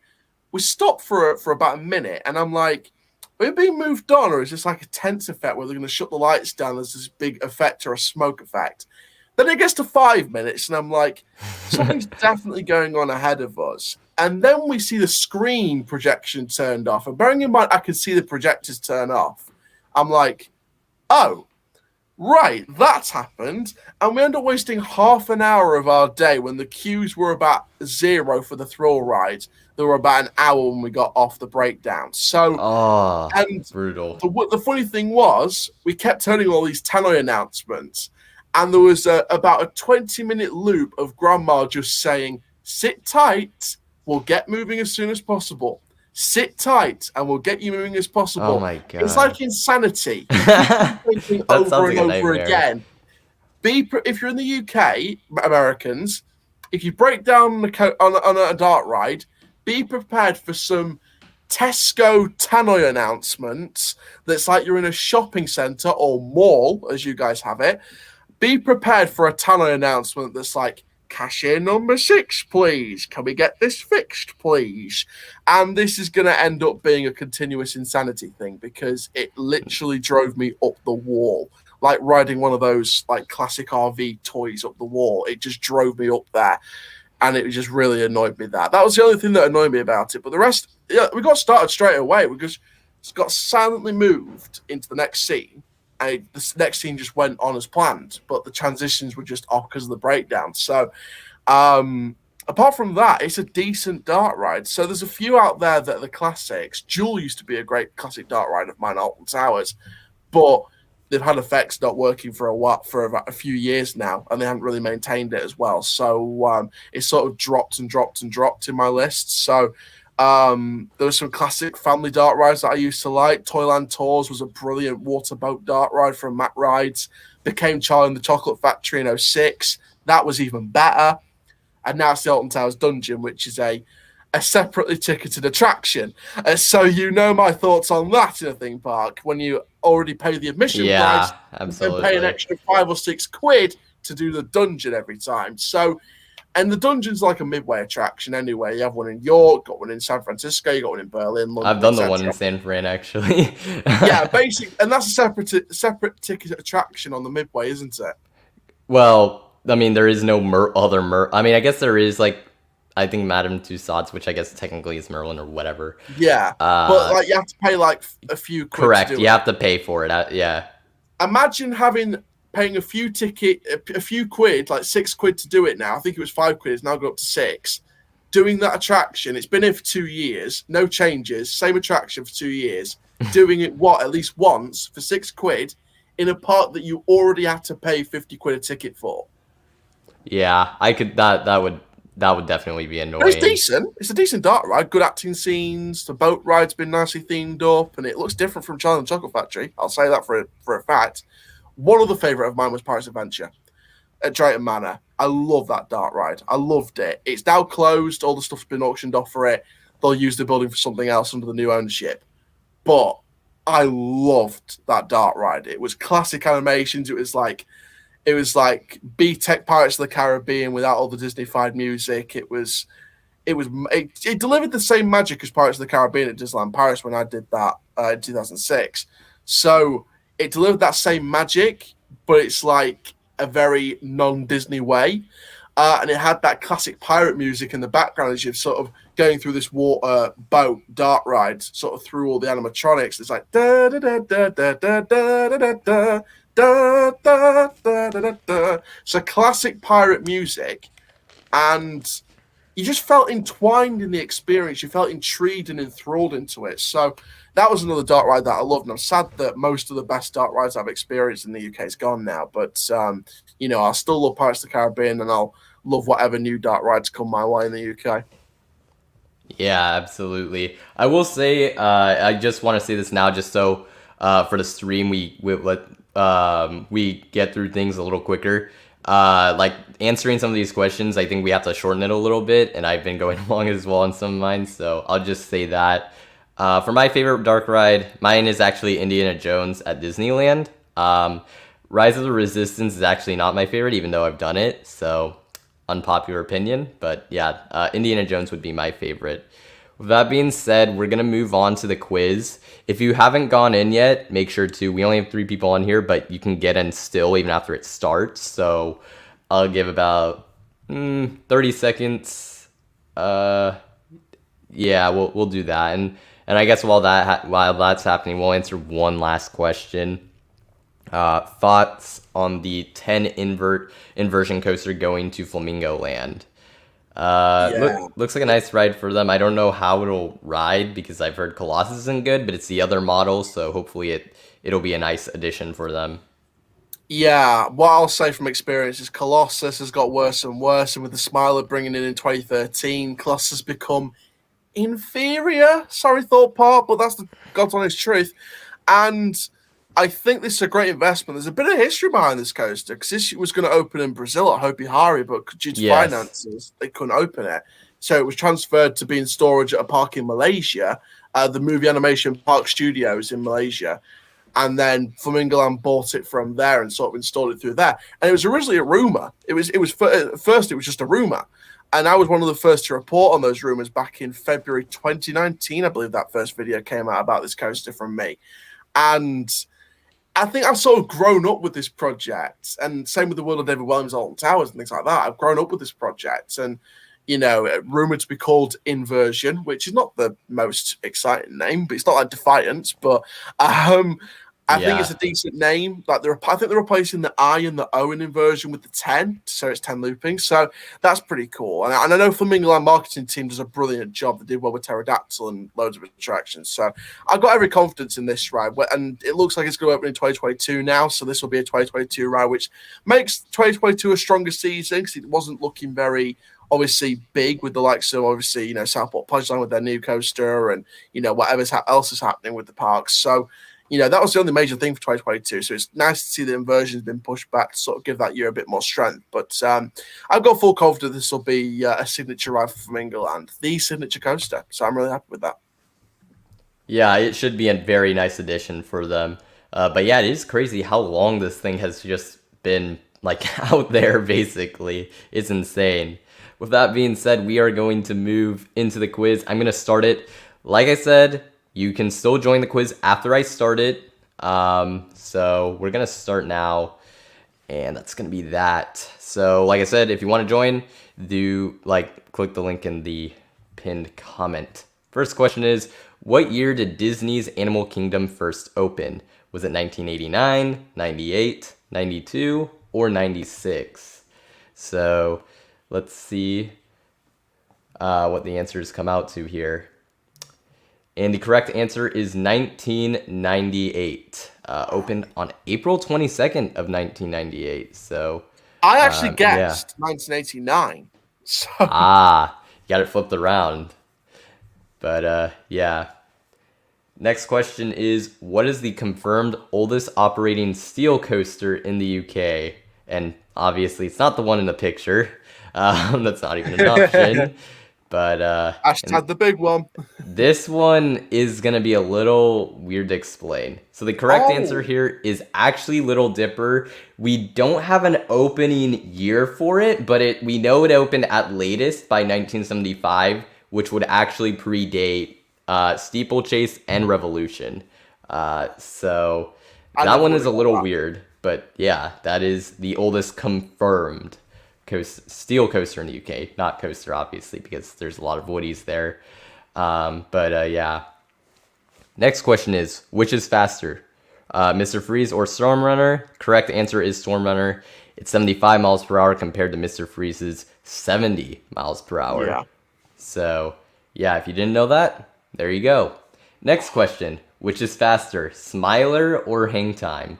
Obviously, Smiler being the 14 inversion coaster holds the record for most inversions, and Hang Time is a Gerstlauer Infinity that has a solid layout and a nice light package, and is considered a dive coaster by the park, whether you agree with that or not. Yes. Yeah, correct answer is Hang Time. Everyone got it right. 57 miles per hour compared to Smiler's 52.8. So, I yeah. was thinking it was hang time. Yeah. Next question is, how many inversions does Mystery Mine at Dollywood have? So, yeah, put in your answers now, and we're going to get that revealed in just a little bit. The correct answer is 2 inversions. It has a heartline roll and a dive loop. So those are the 2 inversions it has. It does not have 3, but a good guess. Next question. Who manufactured Master Tai, which is the coaster in the picture, at Mirabilandia?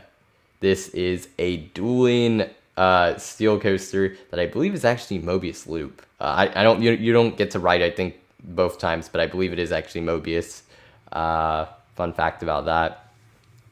And the correct answer is Preston and Barbieri. I may have totally butchered that, but this was manufactured by them, and it opened in 2011. Yeah. What is the name of this coaster? Saw the Ride, Abyss, Eurofighter, or Crater. The coaster in the picture specifically, that is. Ooh. And the correct answer for this one is Abyss. Abyss is at Adventure World in Australia. I have someone asking if they can join the live. You're in the chat, so like, and I'm doing good today. So I see you, Andre. I see you. Yeah. Next question is, what year did the Ultimate at Lightwater Valley first open? And the correct answer is You're not getting any clues from me in the comments. 1991, July 17th of 19. The fun fact 91. about this is this was manufactured by a company, and then they couldn't finish it due to budget, so they had to be finished by British Rail. Yeah, it was a weird project because British Rail like did this. They're not really coaster manufacturers, so that's just super weird. But next question is, what country is Troy, the GCI winning coaster in? Correct answer is the Netherlands. Toverland is in the Netherlands, so it is in the Netherlands. Good thing for Troy fans is you don't have to ride the Ultimate with a JCB pulling you along if you don't make it up the lift hill. Dang. How fast is Mako at SeaWorld Orlando? This is its top speed. Ooh. I'd love to see a B&M Hyper at Thorpe Park. This has been the dream for many UK enthusiasts, or an RMC. Yeah, the RM.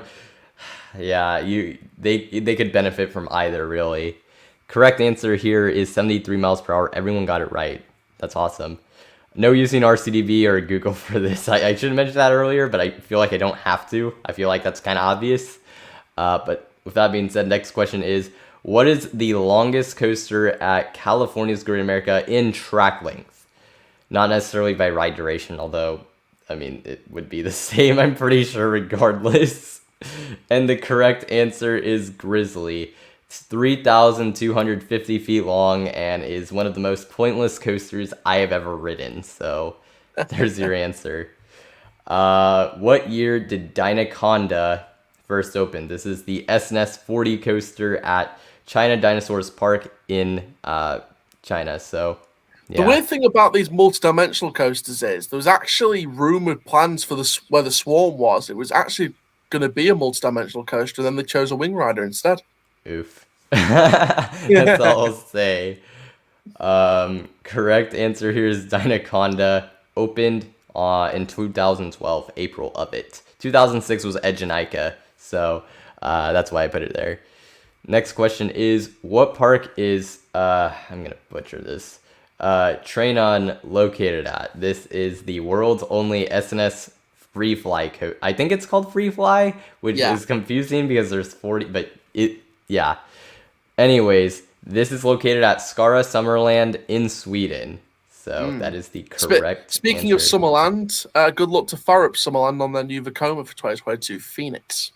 That honestly might be the best coaster of next year. It's definitely competing.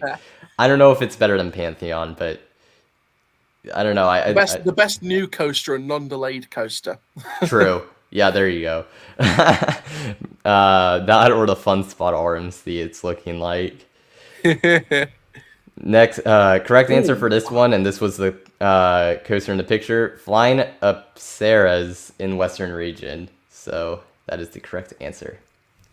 And last question we have here is, how many inversions does Nemesis Inferno at Thorpe Park have?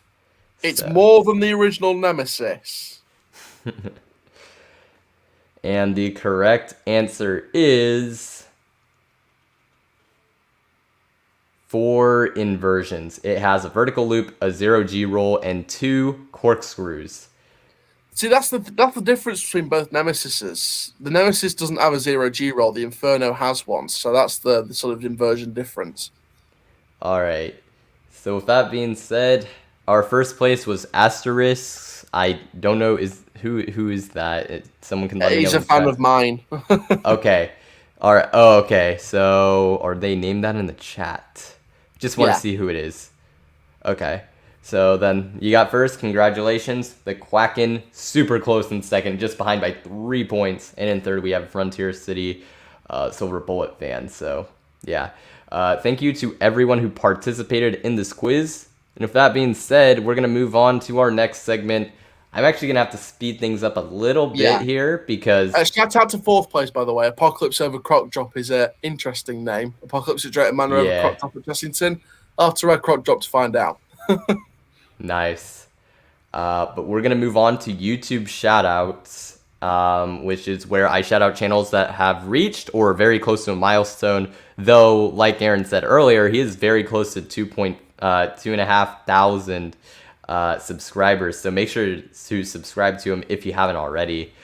Obviously there, I had to mention that. But our first channel I'm going to shout out is going to be Sean Flaherty, a previous guest on Coaster Time, has recently reached 200,000 subs. He's got a lot of amazing footage, just of like, he has footage of Media Day, of Top Thrill Dragster, Hypersonic XLC, which doesn't even exist anymore. He's got a ton of footage, like spanning almost like 30 years, I think. Montu Media Day, I don't know if he's uploaded it, but he has that. He told me about it, but great guy and a great channel. Definitely make sure to check him out. I will have the links will be in the description, and I will actually also put them in the chat. So that's how that's gonna go. But like I said, congratulations to him. Awesome channel. Next channel we have is Digital Dan from the UK. Recently reached 10,000 subs. I'm a little less familiar with his channel, but I know for the UK viewers watching, he's one of the more notable channels just in general. So, and Aaron, I believe you watch him. So if you have anything to say here. Yeah, he really deserves it, mate. He's absolutely hilarious. You know, he's like a cross between a comedy commentary YouTuber, but theme park version. So it brings that entertainment and that humor. And he's also he was a fan of my content first as well, and then I saw his channel shoot up and up and up, and watching him grow after being a fan of my content for so long was really nice to see, and he really does deserve this milestone. He's a wonderful guy, and he is part of the top UK theme park YouTubers. He's part of the sort of breakout generation that people have said I'm a part of as well in the UK for theme park YouTubers that have sort of broken in and got the view count. So I'm really happy for him because he deserves it. Well said, and absolutely. Like I said, guys, make sure to check him out if you haven't already. Next channel I have is National Coasters. This is a channel that has been growing more recently, and I actually wasn't even aware of them until we did the shout out of the channel anyways. Before Coaster Roaster, I think, put it in during that Coaster Time episode. But he has recently reached 3,000 subs. He did a video recently that blew up about Epic Coaster or Epic Q Coaster, however you want to pronounce it. The coaster, the world's tallest indoor coaster at Doha Oasis Quest, the park in Qatar. So definitely make sure to check him out. He does videos on some rides and coasters that are just not as well known. So make sure to check him out. And I think he also visited Six Flags Mexico really recently and did a vlog there. So he's got some good stuff there for sure. Next channel I have is the Coaster Scoop. He is near 1,000 subs. He's got amazing POVs and drone footage, and just very high quality. I like when I saw his drone footage of Pantheon, I'm like, how does this guy have under 1,000 subs? His stuff is incredible. Make sure to check him out. Really high quality, like I said, footage is mostly his thing. So make sure to check him out there. Next we have Airtime Productions. Viewer, I think, of Coaster Time. I've seen him in the chat here and there too. He is near 1,000 subscribers. Another very solid and good coaster channel. I think pretty consistent as well in terms of uploads. Make sure to check him out if you haven't already. And like I said, I'll put the link in the chat and it's also in the description. So make sure to check him out. Next, we have Western New York Coasters, another previous guest. He is near 4,000 subscribers. Incredible milestone, obviously. Mostly, he covers like the Western New York parks a lot, like, Six Flags Darien Lake and a few of the other ones. He does vlogs and he has just a lot of analysis, just a lot of different types of videos. And like I said, a previous guest. So make sure to check him out if you haven't already. Another great channel that I would recommend. Next, we have Coaster Dash. He is near 7,000 subs. He has been absolutely killing it since he's I would say, kind of reformed the channel. He used to do countdowns that didn't have any commentary, but he's really changed up his content, has done a lot more commentary and vlogs. There's a reason why he's been growing like crazy over these last several months. He was kind of stuck, I think, at the 1,000 sub mark for a while, but he's been growing like crazy. Hats off to him and another California coaster enthusiast. So I love to see that. But yeah, Coaster Dash. Make sure to check him out. Last channel I have, another previous guest, El Toro Ryan. He is near 75,000 subs. Huge milestone, 3/4 of the way to 100,000. Make sure to get him there. He is super close. And he just did a phenomenal video on his problematic coaster series on Lost Coaster of Superstition Mountain, which already is a super interesting ride, but that video just makes it even more interesting. And it explains why in the past the ride's had so many issues, because it has been down a lot, at least under the previous ownership. It was down quite a bit, and it still has some downtime here and there with the new ownership, but it's a fascinating video for sure. So make sure to check him out and that video out. He is doing fantastic. So yeah. So those are going to be the YouTube shoutouts. If you have, Aaron, if you have anything to say about any of the channels or just everyone in general, you can say it now. No real shoutouts, just a big well done to the theme park community. Absolutely. And the YouTube community, because I know this pandemic's been tough on the industry, specifically. I know our industry has not been really it's been tough. There's been a couple of parks, especially in the UK. I can say for certain that Drayton Manor was in administration and was going to go out of business if it wasn't for the Looping Group stepping in and helping out the family and buying out the parks. So, it's very important that you go out and support your local parks because you never know when they could be gone. Like Water Valley, they were run by Livingstone Leisure. They were replacing all the big thrill rides with the kids' rides. And just to put in perspective a similar part that went through that, American Adventure did that, replaced all the big rides with the kids' rides. And in around 2 years, they went out of business and closed. And it's now going to be a residential development called Shipley Lakeside. So, like Water Valley, we're taking down the thrill rides, bringing in the kids' rides, and new company comes in and they're going to install rides there again, and it's going to be family thrill. So they're sort of recovering that park. Wicksteed Park was in administration. The locals actually put money themselves out of their own pockets to a petition to keep Wicksteed Park open. That's the local community. That's the local dedication. Our theme parks, like Alton Towers, Chessington, Thorpe Park, they've become COVID-19 vaccination centres. We've opened them up to help people get vaccinated. This community could do so many great things. This community could do so many amazing things. So I want to give a shout out to theme parks in the UK, theme parks in Europe, America, Asia, all around the world, and the community, especially on YouTube, but the community in general. You've been patient. You've been dealing with these restrictions well, and when the restrictions they've gone down here in the UK, but when COVID is hopefully, fingers crossed, gone from the world and we can get back to normal fully again with no risk or any precautions or safety concerns, we're going to feel alive again. We're going to feel natural again. And we'll never forget the people that we left behind during this whole thing.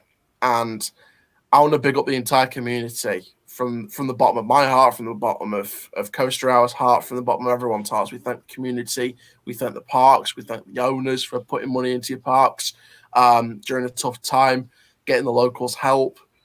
And we thank the people that went out of their way and put their own money towards helping the industry. So we put our heart out to all of you, and we will repay you by thrilling you for years to come. I think that's what I would say, to be honest.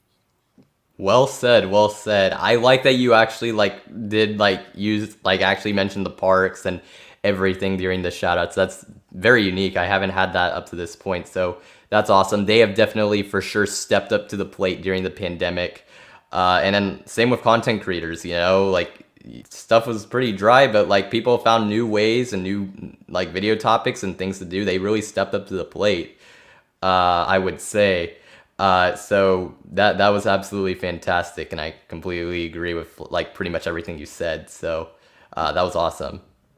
I care about this community. I care about theme parks, and I've loved them since I was a kid. And it's never nice seeing a park close for whatever reason, and this pandemic's not exactly helped much. So I put back into the community with my content and me delivering the latest news and trying to get the videos out there. You do the same for enthusiasts. And, I've been trying to repay the community over this last year and a half with the work I've been doing in the studio during the pandemic. And, it's all we can do, repaying the community with what we do.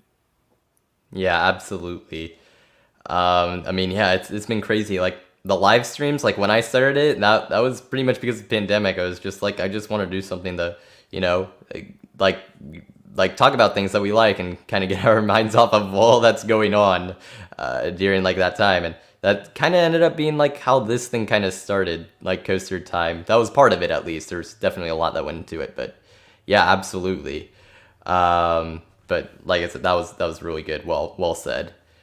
The last shout out I want to give, this is something new I've been doing. So if you don't follow me on Instagram or the Discord, I have a server. I do a thing where I give viewers the opportunity to get a shout out if they are able to guess the guest. And this week we had quite a few submissions, but only one person was able to guess the guest correctly before I announced that it was going to be Aaron, and that is Coaster Key. So he has his own channel. I will put it here in the chat. It's also in the description. Make sure to check him out. And congratulations to Coaster Key for correctly guessing, because this one, I guess it was like pretty... I haven't done this too many times, so I'm sure some are going to be like a lot more difficult than others. But yeah, I mean, great job there. So well done. There was some interesting guesses about who it could have been. Yeah, like, there certainly were. UK enthusiasts that it could have been. Shout out to Theme Park Worldwide, who's the biggest UK theme park use channel.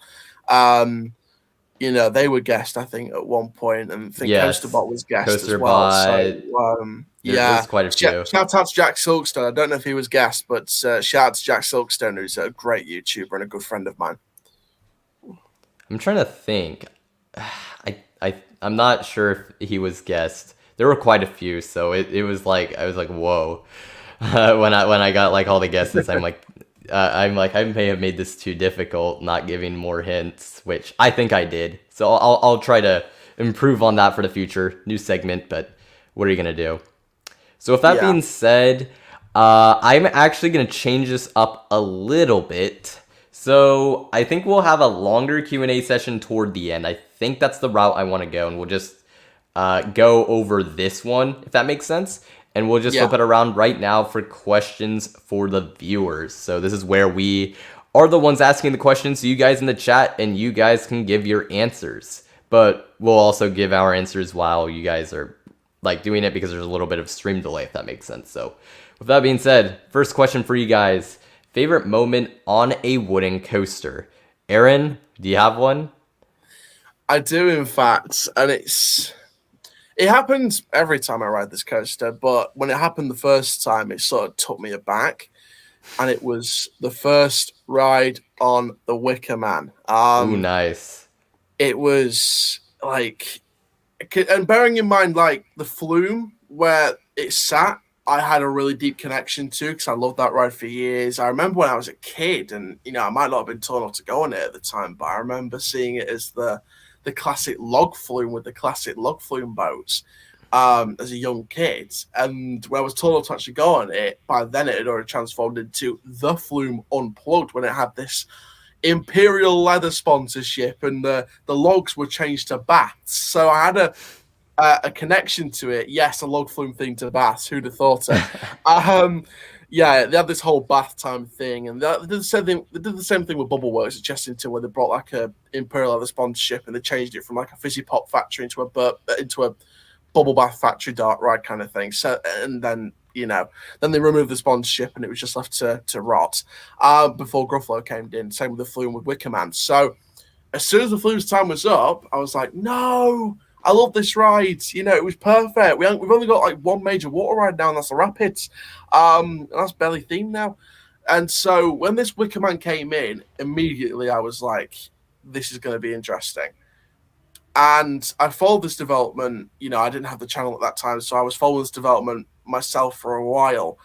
And it looked amazing on and off ride. And so when it came to that first ride, I was walking through the queue. I loved the queue line, the theming around it. Then it came to going on the ride. The sharpness of the turns as you dip down and dip up and down, and then you go through the structure a couple of times. One of the times, there's smoke. Another time, there's water jets that no one knew about. So a little bit, not wet, but sprinkly in the face as you go through the structure the second time. So there's moments on that first ride where I was it was taken aback kind of feeling. And that set me up for making this coaster my top coaster so far. So I'd say my first ride on the Wicker Man was probably one of my favorite moments, or probably the favorite moment. That is a good answer. I mean, like the first ride on certain coasters, and I guess any coaster, but like those, like, you just get surprised the most by certain things. Absolutely. So yeah, that is a great answer there. For me, I went more with kind of like an element / like for a moment, which like you can interpret the question different ways. But for me, doing Ghost Rider at Knott's Berry Farm, the sort of I guess now there is a mid course, but it doesn't usually do anything. But the drop, like off that mid course, the legendary drop that a lot of people have mentioned, that is just in the back row. You get absolutely ejected.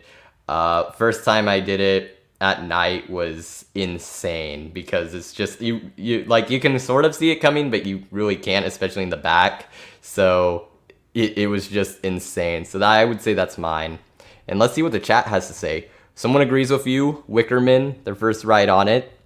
They thought they were going to fly out of their seat. And it felt intense for them because they were 13 years old. That is pretty good. So that's a good one. Boulder Dash. That's a coaster I haven't done, but I would love to. I've heard mixed things, but mostly good things about it. So I could definitely see that. The classic wooden coasters, absolutely. I love me some Giant Dipper. That's one of my favorites at Santa Cruz. Yeah, I did a few classic woodies at Blackpool. We got the Grand National, the Nickelodeon Street used to be known as the roller coaster, the Blue Flyer, which used to be known as the Zipper Dipper, and the Big Dipper, which was the 1926, I believe, that coaster. So, or 1925, something, or 23, something like that. I think it was 23 because I think it's coming up to like 100 years of that coast. I think it's coming up to 100 years in a couple of years' time. So the Big Dipper for me was the best coaster at Blackpool, the best of the classic wooden coasters out of the four at Blackpool. I haven't done the Blue Flyer yet. I ain't got a chance to do that yet because of the line at the time. But I've done the Nickelodeon Street, Grand National, Big Dipper. Big Dipper's still great for its age at the moment. Nickelodeon Street's fantastic. Grand National's a bit rough in places, but I believe I believe all three of them's got rougher sort of down the years from the last time I've experienced them. But when I experienced them, all three were pretty all right. So I've had my own share of classic experiences. Yeah. The ones I can think of I've done for classics, Giant Dipper, that thing's getting really close to 100 years. Santa Cruz Beach Boardwalk, I think it's over 95 now. Comet at Hershey Park, that one was from the 40s. Blue Streak, it's 60s, but I'd still say classic. And I think those are the ones that stick out to me. All those are pretty fun rides in their own way, so I can definitely see that. Texas Stingray at night. That sounds like a really fun night ride. Just crazy fast and awesome during past member preview. Just being in like the Texas sun all day, I have to imagine that thing runs fantastic at night. So interesting. I'll have to come to Texas sometime and experience it at night. Well, you did say Fiesta Texas over Texas. I don't know if you would be able to fit San Antonio in there. Coaster Chall crosses the pond. But if you could fit it in there you go. So that could be something for you. So that'd be awesome. The airtime near the end for Boulder Dash. All right, yeah, I've heard legendary things about the airtime there for Boulder Dash, so I can see that. And then, I mean, I guess it's not wooden, but I think I mean, we're talking about Texas, so it makes sense. Iron Rattler at night for the first time. It has fog during Fright Fest. Does it actually? That if it does, that's pretty cool. I was unaware of that. And it's completely dark. I would have to imagine that would be an insane night ride. So I could totally see that. That's crazy. But yeah, I'll love Boulder Dash. I hope so. I'm excited to do it whenever I get the opportunity. Probably won't be for a while because it's Connecticut, but I'd love to get the opportunity to do it. Let's see. They have fog that goes up the quarry wall. Interesting. Had no idea about that. That is intriguing. That's for sure. Cool. We just have generic showtime stages. We just have generic little temporary theatre spaces. You guys have got fog effects up a quarry wall. That's incredible. Yeah, that's pretty insane. Next question we have is favorite or most anticipated parks in Europe. This is like eating at KFC. This is delicious. This question. I think. Wait, hold on. we'll switch off who goes first. So I'll go first for Yeah, this one, and then the next one you can go first. Although we yeah, kind of go answered the for it. third one now that I'm we interested look to at hear it. yours. So I actually made like a little. This is like my 5 list, like that I would do for most anticipated because I've never been. So my number one, this is very tough. The top 3 are like insanely tight. But my number one is gonna be Fantasia Land. The theming looks unreal, and Tehran, Fly, Black Mamba, and like just everything about that park looks absolutely amazing. My number 2, very tight, Europa Park. Doesn't quite have the coaster collection that I would like, I guess, like from the top end of it, but still so many different attractions and it looks so amazing. Third, I have Energylandia, just because, Zadra, Abyssus, Hyperion, and they're getting some more good depth coasters formula, so that's definitely up there. Efteling is actually my 4, which I think ever since Coaster Studios did his review, the view of Efteling in America has kind of gone down, but I still think it looks absolutely amazing. The theming looks really good. And then my number 5 is Port Aventura, not including Ferrari Land because that's separate admission, but even by itself, really good theming. It's got Shambhala, Furious Baco, Dragon Con. Some of those are controversial. We'll see how much I like them, but that's part of the intrigue. So those are my 5. So yeah. Um, See, this is a hard one because I'm more known to the European parks from here in the UK. So it's a tough one for me. I'm gonna go 5-1. So Cool. five. I'm gonna go for Liseberg in Gothenburg, Sweden. I think Ooh. that's a very underrated park, very beautiful. Helix, it looks like a absolutely immense coaster. One of my top bucket list coasters. And just overall a wonderful park. Opening up recently a brand new family dark ride called Underlandet or Underland, which is manufactured by Giuseppe in Italy. It looks like a nice little dark ride. So investing heavily in the family market, big future plans for the resort side of things. Brand new hotel in 2023, the Grand Curiosa Hotel. So Leesburg's moving in the right direction. I think the park's very underrated. Number 4, I'm actually gonna agree with you, Carrick. I'm going to go with Efteling. Yeah, there we go. I think that's a beautiful park, really underrated in my opinion at times. Future plans in the works for a new coaster in a few years. That's been given the green light recently. So I really can't wait to see that the family multi-launch. The coaster that they got already is incredible. The dark rides are beautiful. The whole landscape of it is incredible. The fairy tale forest are beauty to walk through. And just overall, just a really serene, graceful theme park. Baron 1898, again, one of my top bucket list coasters. B&M Dive, beautiful theming, storylines incredible. Number 3, I'm going to go with the coaster capital of Europe, not the world yet, but we're getting closer. Energylandia. I think, again, Zadra and Hyperion, both bucket list coasters. The upcoming Choco Mine Train from Vekoma. Again, that looks amazing. Abyssus looks great. The other rides and attractions in the park look amazing. The whole area around Zadra looks stunning.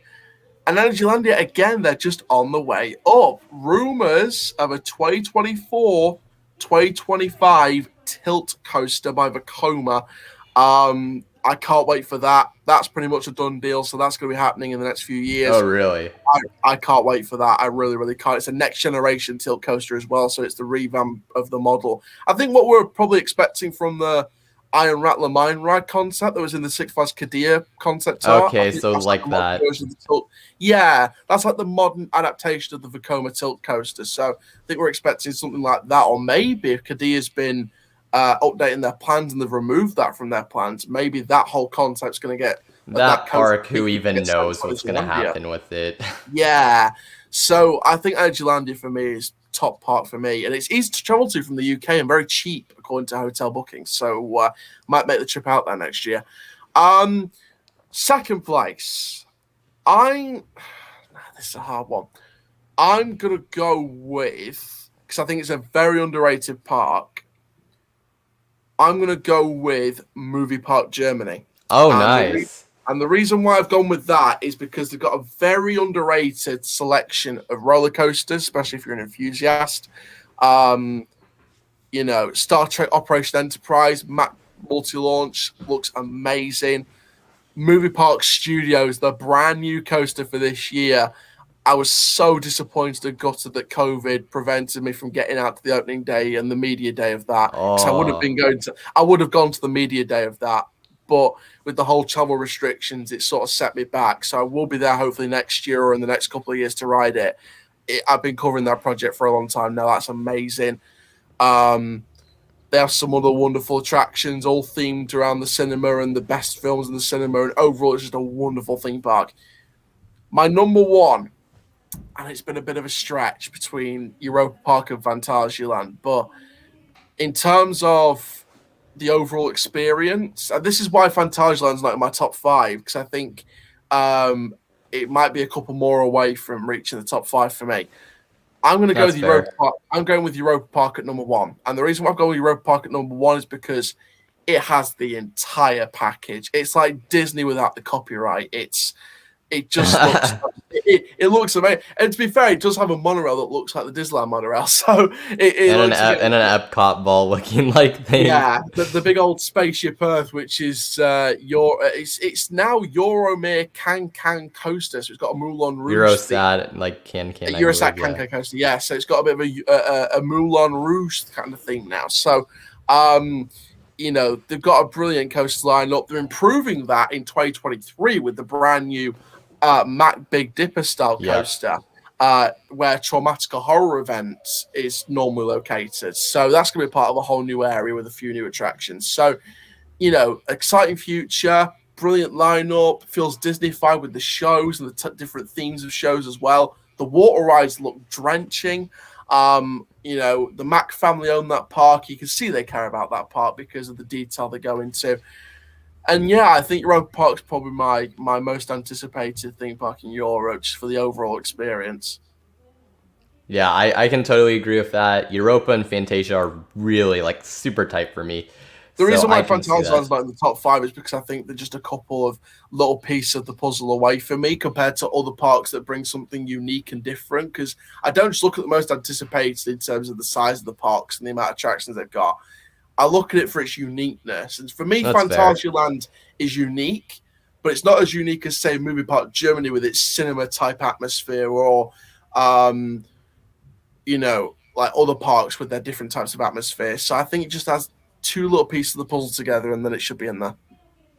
I guess that's fair. And then likewise, like for me, like movie park, I've done Universal Hollywood, which is pretty, film-ish. Yeah, Movie So Park Germany is basically like yeah, that, but without the IPs. Well, without the IPs that yeah. Universal got. But yeah. So well, I guess let's look at the. I saw someone. This was for earlier, and I missed it, or it came in after. Gold Striker, California's Great Maker. This is for the wooden coaster. Yeah, it's my second favorite. It just wasn't running as well as I was expecting, or the last time I did it. So hopefully it's doing better now. Can't travel, but would love to visit the UK and all the parks there. Yeah, UK's got some really nice looking parks and some on the up and up. So looking good there. Let's see. Would love to visit all the parks in Europe. I think we all would. Yeah, Absolutely. even me that's closer to Europe than the Americans, even I would. Yeah. Ooh, Drayton Manor. Just needs a little more investment. But yeah, I mean, it is definitely looking like it is going to be vastly improving. So I can It see that. is. That nice pick there. And this is for anticipated because I know Coaster Scorpion hasn't been. Portaventura, Europa Park, Parque de Atracciones de Madrid, interesting. Parque Warner Madrid and Energylandia, Yeah. interesting. I Interesting take with the Madrid parks. I think the Madrid parks offer something quite unique, especially Parque de Attractions with the whole Warner Brothers stuff they got going on. So I think it's Parque Warner Madrid. And there's yeah, rumors of a new coaster for Parque Warner Madrid in a couple of years or a year or two. 'Cause there was markings going on during the last year or so. about I think there was a rumor about like a multi-launch Intamin, kind of like a Pantheon style, or Toutalis. It's opening at Park Ashton in a couple of years. So there was rumors of like a Pantheon style coaster like coming to Parque Warner Madrid in a couple of years. So stay tuned and watch this space, I think, with that one. Yeah, that'll be interesting to see what comes out of that. And then someone said Blackpool Pleasure Beach, the Kennywood of the UK. I can see that. That's actually, I haven't been to either, but I can kind of see that comparison. I could see it. Just with all the classic rides and some of the issues I hear it has for both of them. So, yeah, okay, that's actually a good comparison. I like that. Blackpool would be up there for me, at least in terms of UK, and actually probably Europe. I don't know if they would be top 10, but it'd be up there for sure. Alton Towers would be, and that one missed the top 5. But yeah, those are some good picks there, absolutely. Last questions for the viewers, and we can answer this as well. We kind of went into this earlier. Favorite sports teams or sports to watch? If you didn't hear it earlier, oh wait, no, you go first. Yeah, you're okay. Yeah, we're switching. Well, with sports for me, it could be any sport, to be fair. Like with the NBA, I want to reach down and grab my hat because I've got an NBA cap for the team that I sort of follow, I guess, and support. Nice. Here, I'll just grab it quickly. Yeah, go get it real quick. If someone has an answer, I'll read it right now. The Golden State Warriors. I'm a huge fan of that team. You would fit so well here in California.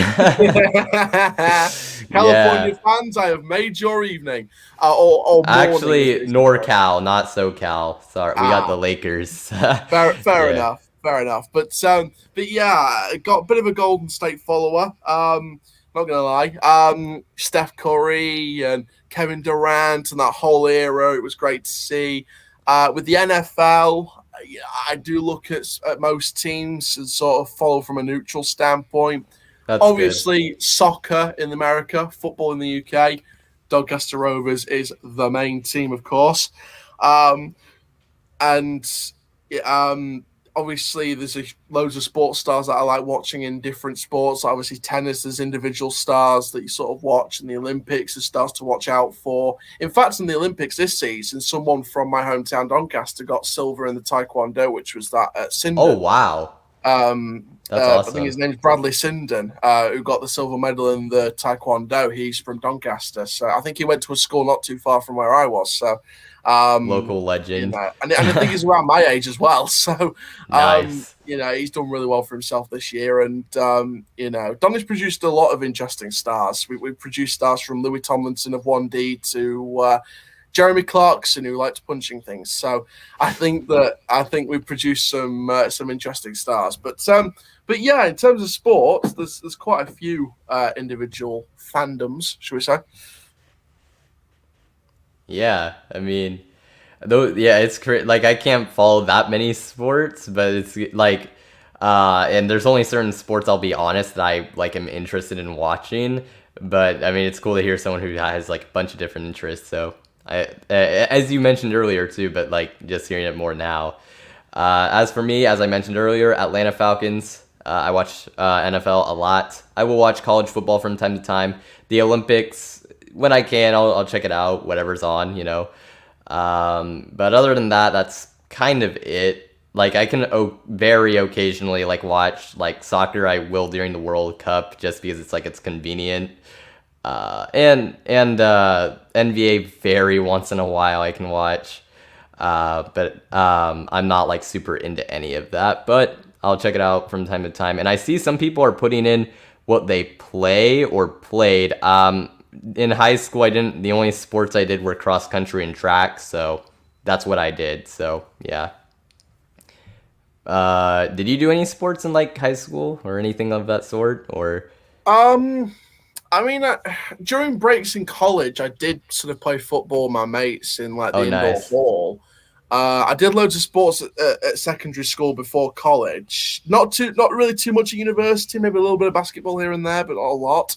I played a little basketball at college as well. In secondary school, I would play loads of sports. We'd be playing cricket, rounders I used to be quite good at.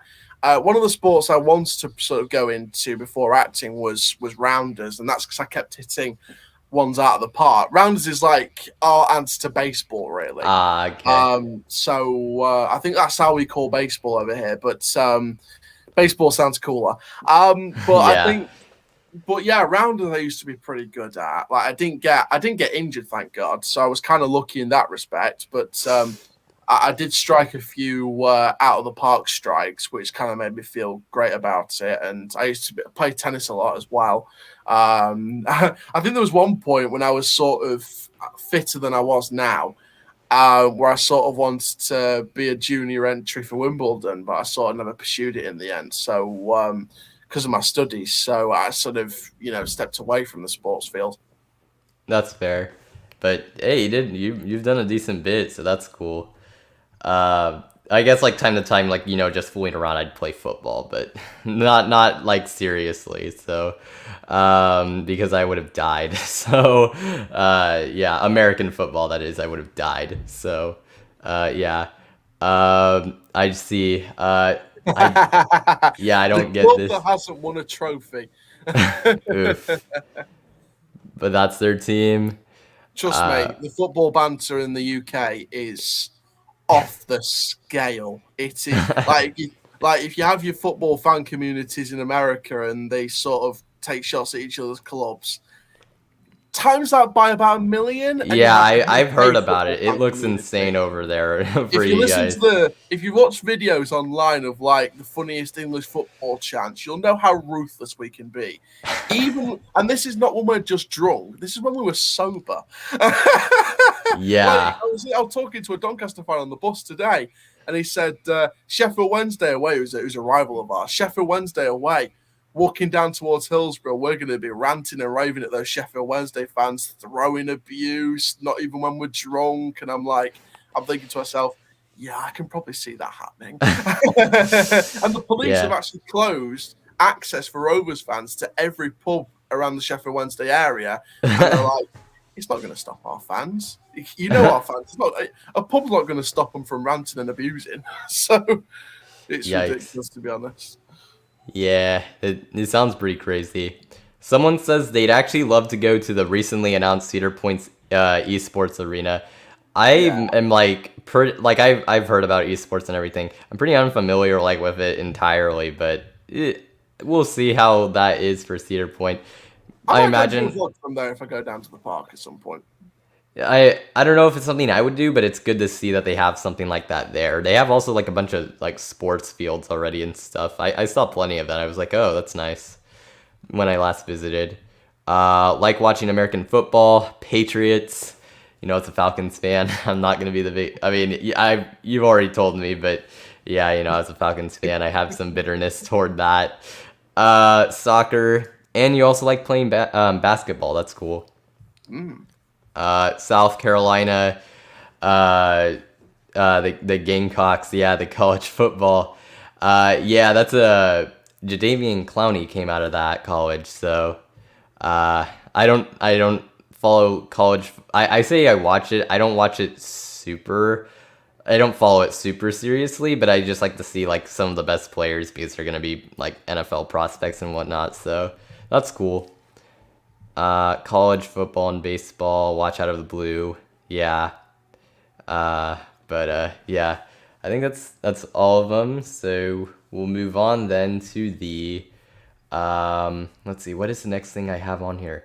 To our countdown. Yes, let's move on to that. So we're gonna be counting down top 5 UK coasters. So my list will be anticipated because I haven't written any. And Aaron, I believe yours is gonna be the ones out of the ones you've written, correct? Correct, yeah. Already cool. So we're gonna go right into that, and you're gonna start off actually because I'm doing this in order. So, what's your number 5? I'm gonna go with it's a hard one. I'm gonna go with the iconic Revolution at Blackpool Pleasure Beach. Nice. I like That that. is for a classic coaster. It rides smooth. It has the classicness and the vintageness about it. it doesn't have the Earn Brew sponsorship anymore, but I'm not too fussed about that, to be honest. I never got to do it when it had because my only visit to Blackpool Pleasure Beach was 2016, so this was before Icon. So Earn Brew at Revolution was just known as Revolution because it had the whole paint job from 2012 onwards.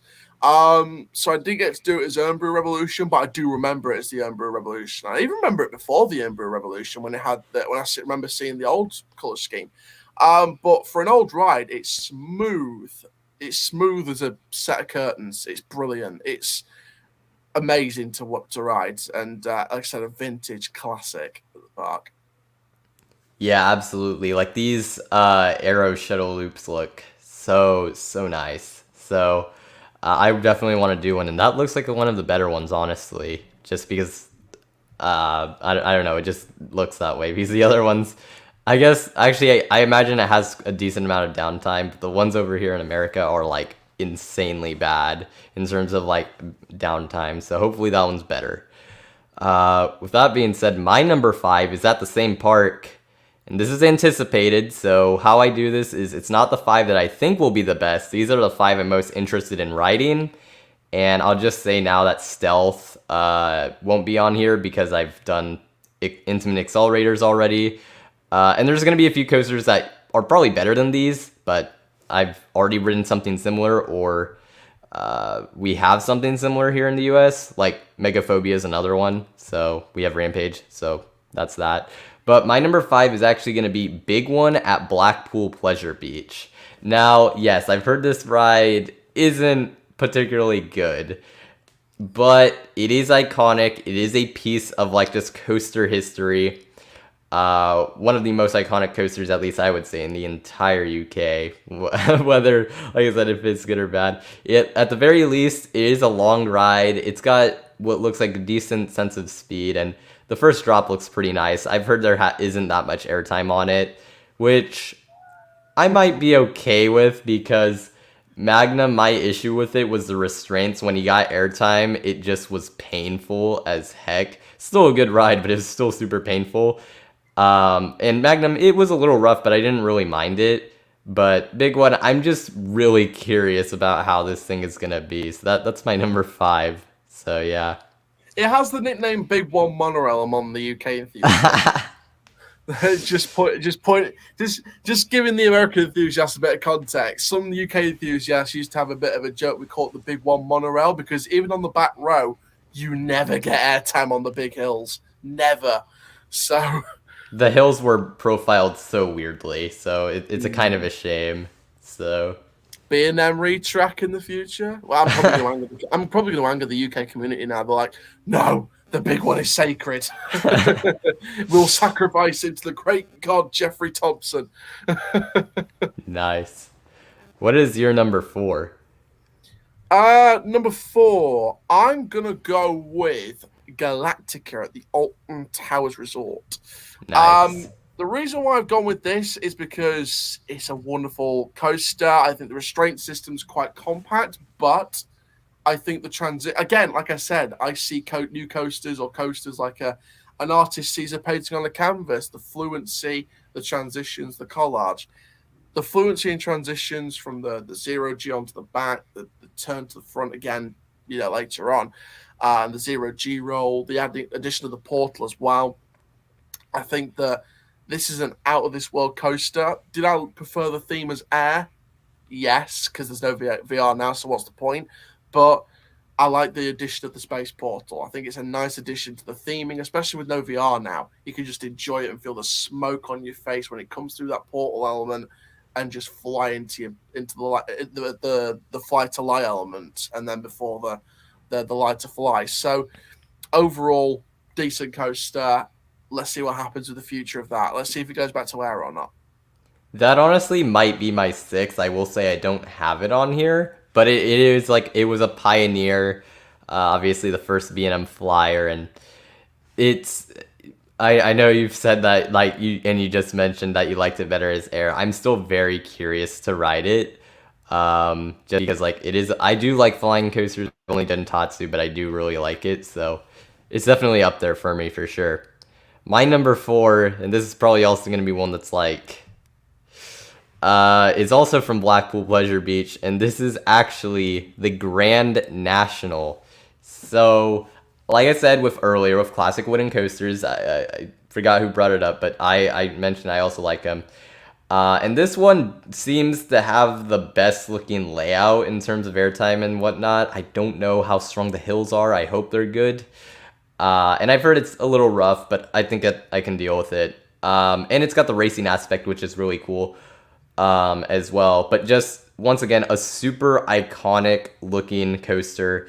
And I think out of the classic Woodies, it looks like it has the best layout. So, like that might, I don't know if that's because I know they have Big Dipper, but this is the one I would want to ride more, I'll just say. So, Grand National at Blackpool is my number 4. My number 3 is gonna be the iconic Nemesis Alton Towers. I was debating Nice. between 3 and 2 here, but I think Nemesis just doesn't have it over my number 2. Now, I think Nemesis is still one of the most intense ride experiences of all time, in my opinion. It's always been that since 1994.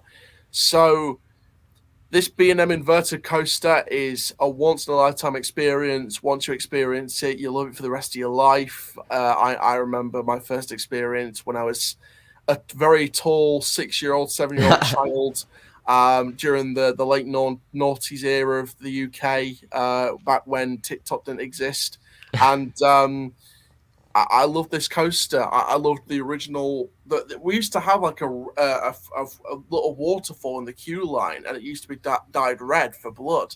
But I think it caused some I think it leaked out sometimes and caused some problems sometimes with the water outside of the park. So they sort of stopped doing the waterfall now, or they did it with just normal water. So it's had its history, and there's been rumors of a major overhaul in the future, like new track, the new trains with the new best restraints to go with the new track, redone support, new station. Ugh, I don't know that. There's been a major overhaul rumor for the past, I'd say, nearly a year now. I think it was towards New Year 2020 when this came out, or sort of New Year's Eve 2021 when this came out. So, there's been rumors of a major overhaul.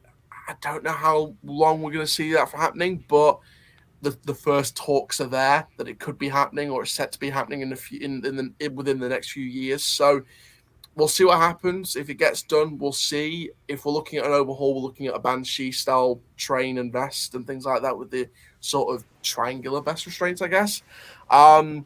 So we'll see what happens. But I think for the original ride experience, legendary. It's like a god to his UK enthusiasts. Like if the USA enthusiasts can worship Velocicoaster and Millennium Force, we can worship Nemesis. I don't know if the US enthusiasts necessarily worship Millie. I feel like that's pretty polarizing at this point. I would say I'm definitely not on the Millie bandwagon. It's my number 4 coaster at the park, but no, Nemesis, like super iconic coaster. I could totally see that. And you will be seeing it from me, but not quite yet. My number 3 is actually Icon at Blackpool Pleasure Beach. This is my last Blackpool coaster, so that's it. This one, I've heard mixed things on it. I hear it more rides almost like a family coaster, which might not be a horrible thing. If that's true. And there's not maybe as many airtime moments as maybe I would have liked. There's like some portions where I'm like, oh, I think an airtime hill would have been nice, and it doesn't do that. But the Junior Immelman, I have no idea how that rides. That looks really cool. It's just a unique element like launching into it. So that was one thing. And it just looks fun, if nothing else. It's just a really fun looking ride. So even if it's not really that intense, like whatever, it'll probably still be a fun ride, and I'll probably still enjoy it. So yeah, that's my number 3. What's your number 2? My number 2 is at Thorpe Park. Ooh. It is the best coaster at Thorpe Park by a gazillion miles at this rate. Hopefully something new comes along and tops it, like a Hyper or an RMC Merlin Entertainment. Hear my words. But for now, it is the newest coaster at Thorpe Park. It's nearly 10 years old, 2012. I think the third B&M Wing Rider, same year as X-Flight opened. The Swarm. The Swarm. The end is near. The world's coming to an end. Themed around the whole 2012 Mayan calendar, end of the world, which, spoiler alert, didn't end up happening. And the Swarm is just, oh my God. The theming in that ride is wicked. Like, in opening year, you had a broken down aeroplane with the wing being the head chopper element after the going into the 0G roll after the inverted drop at the top of the lift hill. And to tease, they blew up a fire truck to tease the ride. Like to tease the coaster and to tease the opening of the coaster during a fireworks event in 2011, they blew up a fire truck just to tease this ride, and then used that fire truck on the island as for new, because this is situated on a brand new piece of land. There's like a new island. It's called the Swarm Island, and it's attached by a bridge to the entrance of the theme park. So this is like a new attached island. So one of the places where the next coaster could be built is another island, which you probably have a bridge attached into that. So the Swarm is just amazing. They had like a soundtrack. It's got some new music now, but it used to. The main song was by a band called Due Me at 6. It was called The Swarm. It was a song specifically for that ride, and it sounds like something from Fall Out Boy. It's brilliant.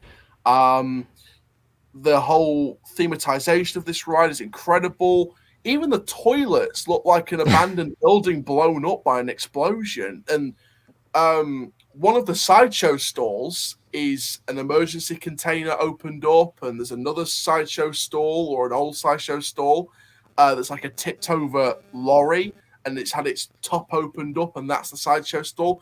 They thought about everything with this ride and the whole surrounding area. And it's just, as a ride experience as well, with the head chopper elements, with the elements, and again, the flow of the elements. Again, it's just an amazing coaster and something that the next generation are going to end up... Like, we worship Nemesis. The next generation will worship the next god in the sky, which is the Swarm. I mean, that was a good explanation. Your explanation, if I had to redo this, I'm going to slot Swarm in at number 4. I'll just say that much. Maybe even number 3, actually. But, yeah, no. I mean, I had already done a wing coaster. I don't have it on here for that reason. But, no, it just, I didn't even think about, like, all the theming and everything that went into it, so... Go and watch videos of the Swarm, like off-ride, on-ride, any vlogs from opening day to now, and the theming level just hasn't changed. It hasn't dropped. It hasn't dipped. That's awesome. It's remained the same, and it's apocalyptic devastation. That's awesome to hear. With that being said, my number 2 is your number 3. It is Nemesis at Alton Towers. I feel like I've been saying iconic for a few of these, but I mean, this is another one that is an iconic coaster for the UK, just legendary. I mean, the terrain usage of it is very different from the other B&M inverts I've done. The other ones are like Batman, which is on a parking lot, and Silver Bullet, which is over a lake. They're just not that interesting terrain-wise for the most part, the inverts I've done. But this one, I mean, they had to go all out with like the terrain usage, which makes it really unique, and the near misses with the theming that they have. It just looks like an amazing coaster, and it looks super intense. Like, it might be the most intense of maybe all the B&M inverts. Maybe that's saying a little too much, but it looks really intense. So it has to be up there for me. It's just too legendary not to have on here. So yeah. With that being said, I think we both have the same number 1, but what is yours? See, I really want to know yours first. I'm gonna go. Well, my number 1, I think it's been key throughout the stream. Wickham at Alton Towers Resort. Oh wait, actually you're right. Nope, never mind. Our number 1s are different. Yep. Oh, interesting. Okay, so Wickham for me is my number 1. I've already said throughout the stream why. It is just legendary. It's the modernization of the. It's like they're taking this feeling of the Swarm, and you know how much I love the theming of the Swarm and how detailed it is. They've just doubled in size. It is just the fire aspects, the look of the trains, the station, the queue line, the pre-show before COVID. Oh, The whole off-ride, but the pre-show will be back, thank God. yeah. The off-ride look of it, the smoke around the area. They used to have the roaming characters when it first opened, and they used to have a scare maze in the courtyard opposite it before it opened. Like the year before it opened, they had a scare maze for Scarefest called the Welcoming Be Chosen. And that ran for a couple of years, even after the ride opened, before being turned into Darkest Depths and then obviously moved out the courtyard. But they did so much teasing around this ride and the whole theming of this ride. We knew from the start it'd be a wooden coaster, but we never knew how good it would be until we saw this. And there was actually plans in 2007 for a Cross Valley wooden coaster that was going to go from one area, Forbidden Valley, to the Dark Forest. So the revitalization of the wooden coaster plans, that was going to be an Intamin prefab. This is a GCI. I prefer this GCI to the Cross Valley. I'm saying it now. I'm sorry the Cross Valley didn't happen, but I prefer this to the Cross Valley by a million miles. It is just feed the flames and enter the ritual, because Wicker Man is just a spiritual experience. Yeah, in terms, from a ride experience standpoint, I've seen some POVs. The layout of it hasn't looked super impressive to me, but definitely the theming of it is definitely what makes it stand out. A night ride on this would be like a must for me. I have to imagine that's like insane. And this, it was really close to making it. I at one point did have it. Like I said, if I redid it, I might put it there, to be honest, but it does look really, really nice. Just a very awesome looking wooden coaster. But that being said, my number one is Smiler at Alton Towers. This ride is so polarizing. I have no idea whether I'm gonna like it or not, but it is so different from anything I've done. Just because it has the 14 inversions. Yeah, I've done Hang Time and Fahrenheit, which are like Eurofighter. Well, I guess Hang Time is an Infinity and so is Smiler, but they're similar-ish, but they're not really. So that's why I have it as my number one. It just is a ride that I look at it, I'm like, wow, that is not like anything I've ever done. So I gotta do it. I get that. I get that. I think other people it's like Millennium Force at Cedar Point. I think for Smiler we have a very divided community. Yeah, it's very polarizing. Yeah, very, very polarizing. We have the Smiler, which is our polarizer. You guys have Millennium. Yeah, that's fair. I saw in the chat someone actually did list their top 5 for family coasters in the UK, which is cool. Troublesome Trucks, Runaway Mine Train, the Ultimate. I don't know if that's necessarily a family coaster, but technically it is. All right. Family Thrill. Yeah, all right.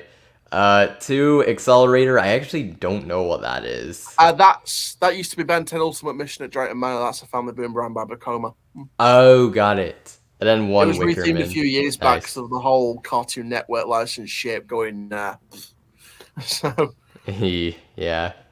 And then Icon does not count as a family coaster. I said it was like family coaster like. I've ridden Manta, so if it's like a little bit better of a version than that, I'm totally cool with that. it's a better version than Manta with a couple of inversions, I'd say. Yeah. And I like Manta quite a bit, so that's why I'm saying like I don't care if it's like not super forceful.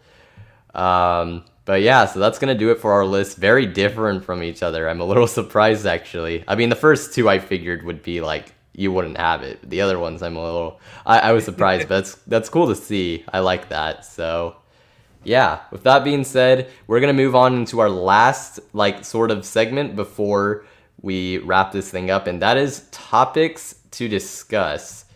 And the 3 of them oh shoot, I need to get rid of the countdown banner because I actually don't have anything that will get rid of it, so let's take that off. But yeah, so for our first topics to discuss, and Aaron, you alluded to this earlier, but we are going to be talking about unopened upcoming coasters, and we can include rumored ones too. So that's the fun thing about this one. So let's see, how do I want to do this? So I'm going to go first I have 3 coasters that I'm intrigued by that I haven't talked about much on the channel. I'll go first with my one. I don't know how many you have. It doesn't matter, but I'm just going to be going that way. But one of the coasters that is going to be opening at some point in the future that I think is really intriguing, that weirdly enough, I haven't heard it get talked a lot in the coaster community. I'm sure in the theme park community it gets talked about a ton. And that is Guardians of the Galaxy Cosmic Rewind at Epcot. Obviously, yes, more of a family coaster, but it's going to be 5,577 feet long if that stat is correct, which that's less than 200 feet shorter than Steel Vengeance. Like, that's crazy. And it's going to have a few launches, most likely. It's got the rotating cars. It's going to be a super unique ride, unlike anything we've ever seen with high-level theming. And yeah, like I said, maybe more of a family coaster, but I'm sure it'll be thrilling enough. It might honestly be one of the best family coasters, if not, like, for some people, one of the best coasters out there. Kind of like how some people have Hagrid's really high. I think some people are really going to love this ride, and I'm super curious to see how this thing is whenever I get to ride it. It looks absolutely amazing from the little bits that we know about it, so that's one of them for sure. Aaron? I think we know what we're going to talk about here. So, I have an inside source on Drayton Manor theme park. Now, there's an area in the theme park known as the triangle grass. I guess that's what we call it, triangular grass. And it's a triangular piece of grass. It's got like an attraction called Vertigo on it, which was it's a wall climbing thing. Still don't know what the future of that is at the minute, but that could be answered with this rumor. And it's got the Buffalo Coaster, which is a classic 1987 coaster next to it. Now, the rumor is a brand new medieval themed area. So involved in this area will be a Zamperla Mega Disco, according to the inside source. A Zamperla Nebula's attraction. You guys will have heard of that. The Vertigo would be staying rethemed and part of the admission, so it wouldn't be a separate ticket attraction like before. You have the Buffalo Coaster next to it. Would that be rethemed? Potentially, we're not too sure. But the big one is happening, the big attraction is happening where Apocalypse, the drop tower is, Pandemonium once stood, and the little pay-to-play test track, and that whole grass area next to it. And that is a Gerstlauer launch coaster for 2023. So basically, he said to me, look at the models of the two models of the launch coaster on Gerstlauer's website and see what you think fits best in this area, and that is the model that's expected.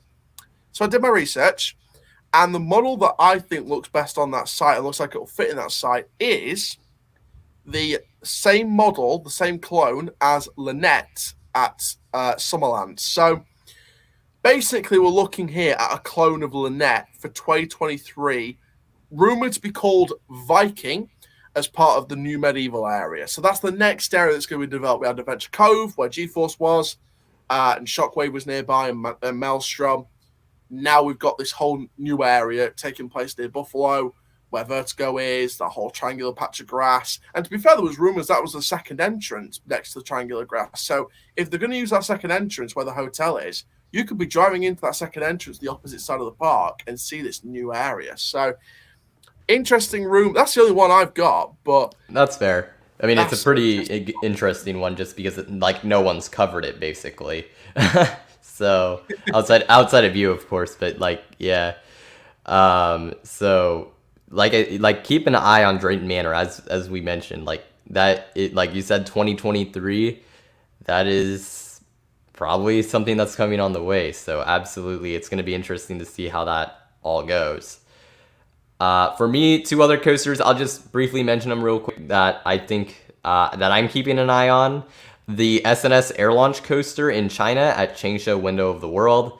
Now, how many people are going to ride it that are watching and from the US? Probably not too many, unfortunately, but, and I actually will put a link to, so you guys can see pictures of it, because this is a coaster that not too many people know about. But this is a air launch coaster, like I said, designed by Joe Draves, who did Max Force and Gale Force and many other really awesome coasters. And it's the most compact air launch coaster yet, but it has very tight elements, some like tight looking airtime hills, like small airtime hills that'll probably be really strong.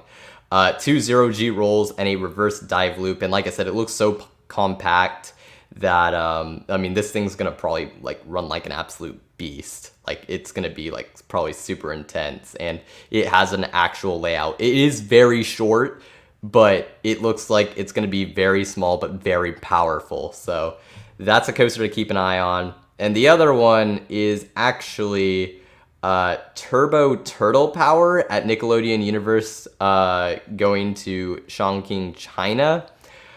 This is an Intamin LSM launch coaster that will feature 2 launches, 8 inversions, and it's going to be a very unique ride for Intamin. Here I will plug the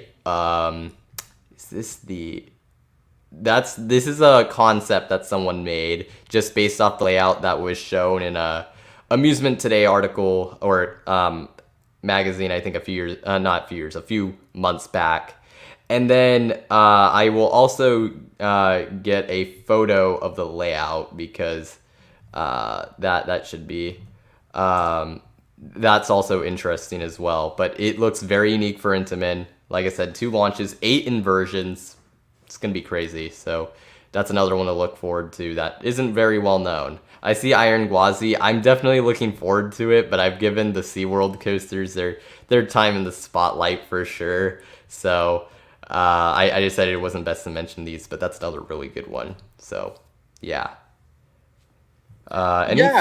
Two great coasters there, and 2 very different coasters as well. So we'll keep our eyes peeled. Absolutely. These are not going to open this year, I don't think. Those 2, actually, all 3 of the ones I mentioned, not going to open this year, I don't believe. So yeah. Yeah. Because the launch coaster has started construction, but it has been stalled for a while. So that's the most likely one to open. Guardians and Turbo Turtle Power like pretty much confirmed not to. So yeah. Next one.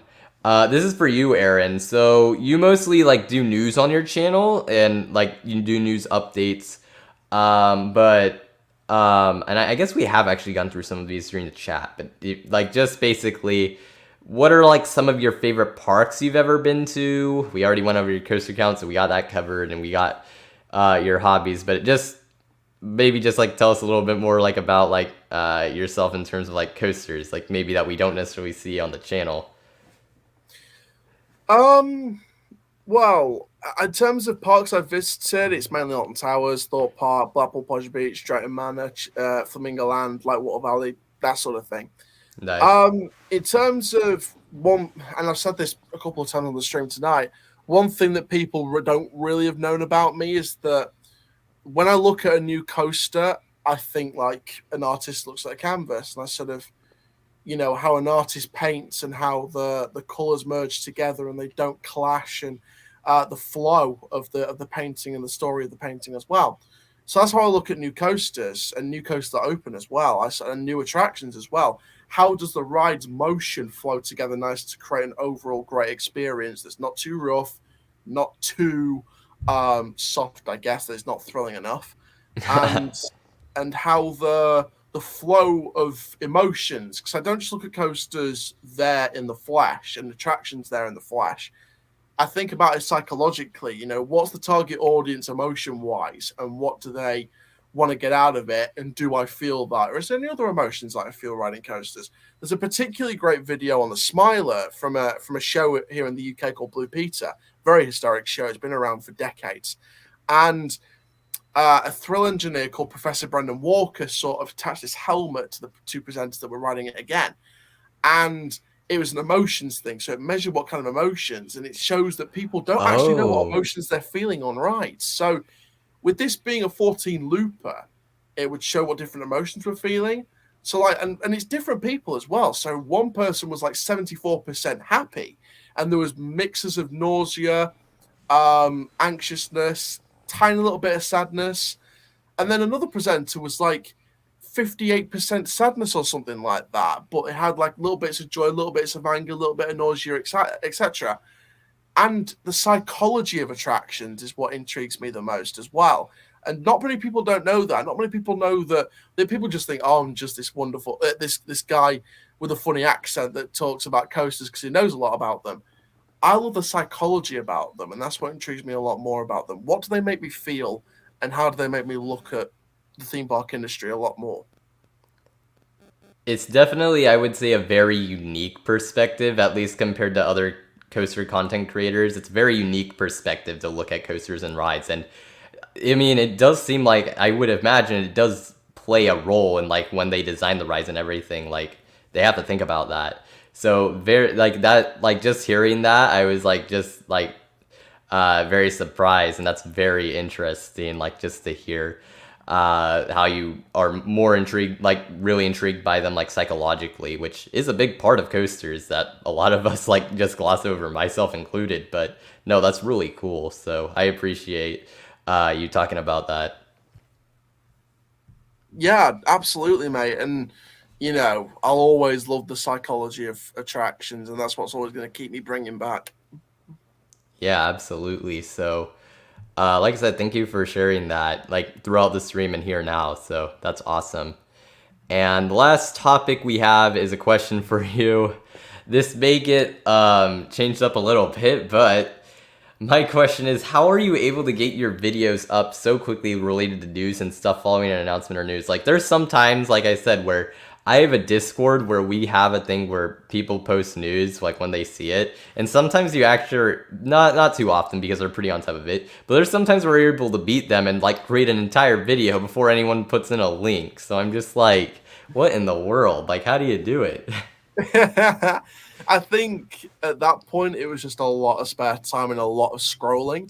Um, and I'm just trying to stay on top of it. I'll pre-record a lot of videos, so if there's no news, then I'll put a video out that I pre-recorded beforehand, like a review or a predictions video or something like that, or a reaction video as well. So, but usually it's just a lot of scrolling. But now I've got my new job, it's going to be, I guess, I wouldn't say less daily, but it will be more. It'll be a tiny little bit less frequent, but it'll still be as much as I can. It'll still be as many uploads as possible on any given day. And there could be still days where I get more than one video a day. And that is because of just hopping on the studio, getting it all set up and turned on, and just record away. And usually all my videos are pretty much done in one take. So it's like a one take. So and that's very important for me personally, because all my news updates, my reactions to the news, they're all one take. They're all first time reactions, one take reactions. That's it. And the reason why I do that is because I wanted my sort of feelings to be natural towards news. And I sort of wanted to have those one take reactions to make it feel more natural. And so, it was very important to do the one take videos, especially when I've just heard something. There's been a couple of times where I've finished recording about a news, I scroll, make sure there's no news, I see one, and I turn it on again. So Oh, there's been nice. times when I've done that, and that's helped quite a lot, having loads of news. So yeah, I think it's just staying consistent, really. I think it's just consistency and having the support from the fan base to keep doing it. I think that's what's kept spurring me on daily. Nice. Yeah, that's it. I mean, I guess I could have figured if you got so many out, you'd have to do something. But to do like your news videos, a lot of times on your first take, like to me, that's super daunting because I mean, I don't really do news videos anymore. But usually, I like type up a script and everything because that's just different people do things different ways. Some people are more just like they like go right into it. Some people they do scripts, which is very time consuming, which is why someone like me would never be able to, pump out videos as quickly as like some other people are able to. But no, that's super interesting. So I like hearing about that. And then yeah, that's cool. Like sometimes it's just like you record a news thing and it's like, oh, you just look through and it's like, oh, there's another one, and then you just record right there on the spot. That's cool. So that's awesome to hear about, and once again, thank you for sharing that. That's great to hear. So yeah. With that being said, that's going to lead us to the final 3 Q and A. hours. Oh wait, what was that? 3 hours we've been going. That's mad. Close. Well, yeah, counting the intro. So technically Yeah. it's a little shorter. I was, which we actually made nice time. I thought I was worried we were gonna go like way over, but we made nice time. If basically my goal is to hit like finish under 3 hours from when we like actually start, not counting the intro. Now whether that's like 30 minutes before or like 5 minutes, that's kind of the goal. And I think we're gonna hit that, depending on like how many questions come in and whatnot. But I think that's gonna be how it's gonna go. So any last questions, let us know. And before we get to those, I actually have some things I want to mention. Of course, thank you very much, Aaron, for coming on here, being my first international guest. 8 hour time difference between us. Like, that is crazy, and we were able to get this to work out. So, awesome to have you on here as my first international guest, of course, and just having you on here, and like in general, sharing things you do with the channel and your like viewpoint of like coasters and attractions. It was all very interesting, and of course, doing these segments and live streams. So, awesome to have you on, and if you have anything to say, like about that, then like yeah, I guess now would be the time.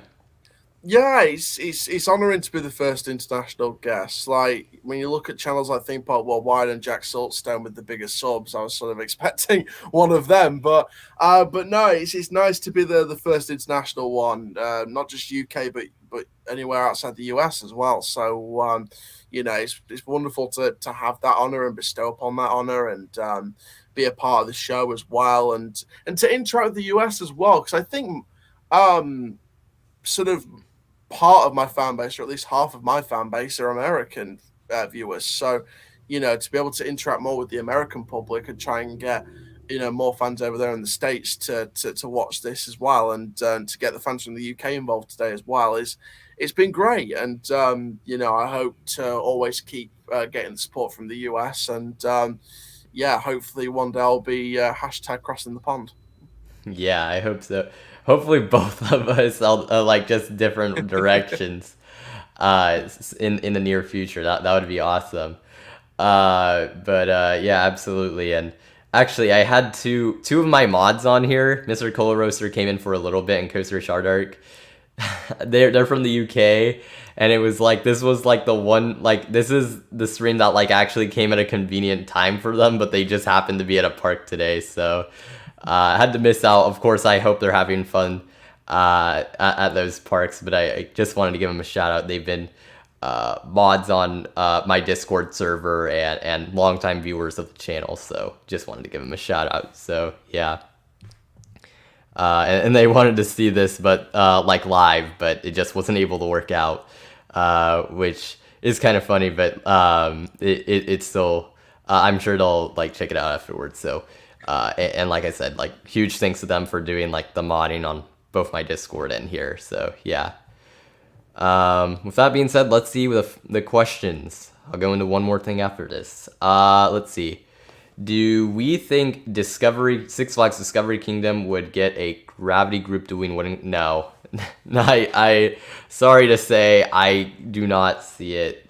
I'm not even, though, I don't know what Discovery Kingdom's future is. It's a park that it has potential, but the city it's in is so restricting, and they just don't have a ton of space. And they have Joker, which isn't a wooden coaster, but I think most people will see it as such. So I would just say definitely not, unfortunately. If they do, great, but I cannot see this happening.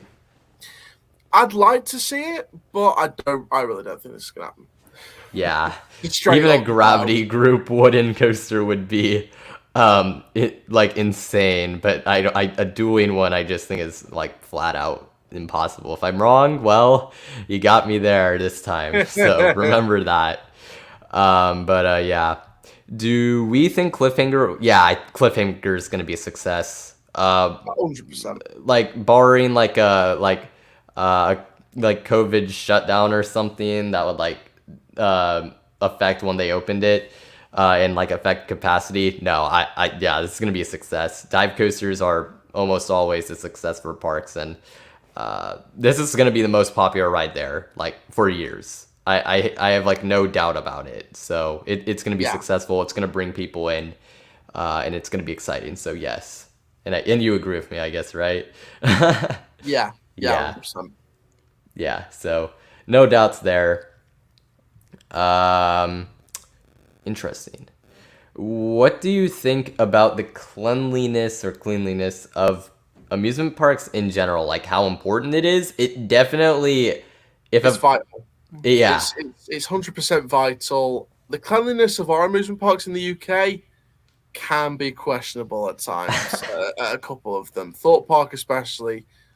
No offense to the park, because I'm sure they like to run it especially well, but sometimes the staff at that park, just sometimes in terms of cleanliness, just the standards have plummeted dramatically. I'm not even talking about a small dip. We're talking a Jersey Devil drop dip. We're talking way down at a rapid pace. So, but there's a couple of parts that are really kept well.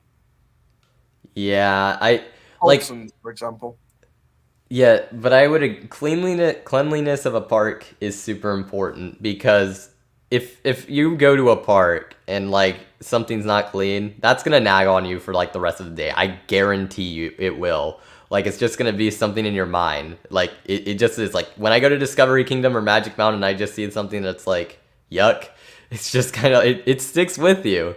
Especially, like, it just does. So, and I would say most parks are pretty good at that I've been to, but, you know, Discovery Kingdom specifically has when I went, had a serious problem relating to that. And Magic Mountain at times, they've gotten better about it for sure, though. So, for Magic Mountain, Discovery Kingdom, I can't say a thing for, but absolutely, I think it's important.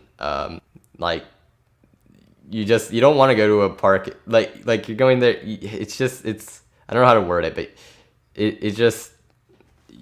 it shows kind of like the care and, like, that's put into the park. If it's clean, you can tell, like, there's a lot of care put into it everywhere. If it's not, you have to question it. So yeah, that's how I see it. Yeah, 100%. Yeah. Let's see. What amusement parks do we think are in danger of being shut down forever? I don't want to speculate too much on this, but definitely Conneaut. You know, just hearing the stuff, I would almost say seems likely.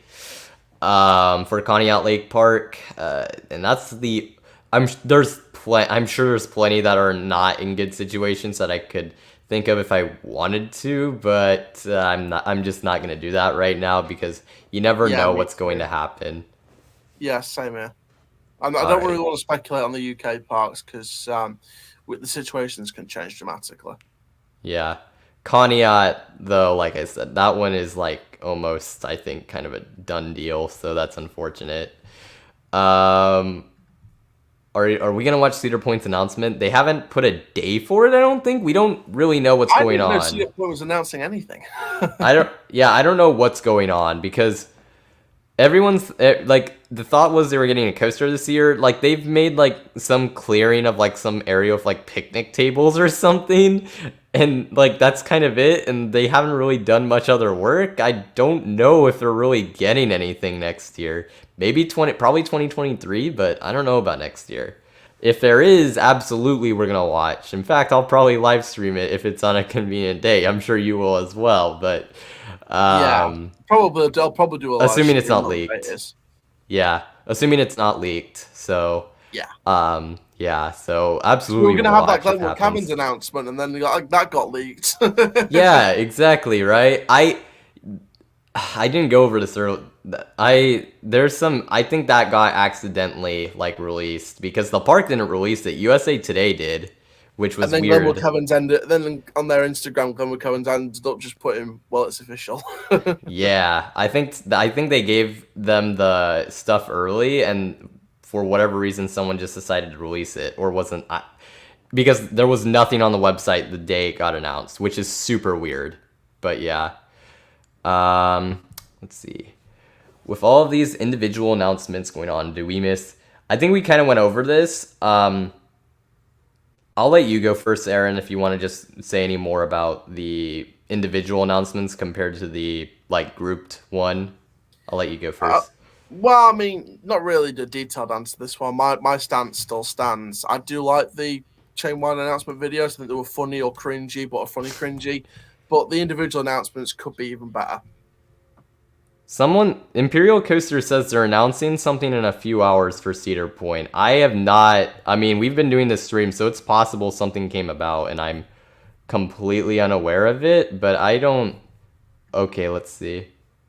Oh, no, he's right. There is something that's going on. I'll look into it afterwards. I'll look into it for sure. Interesting. We will look. I will look into that for sure. Not here on stream, but if I will there probably is, do a video tomorrow if it's something big.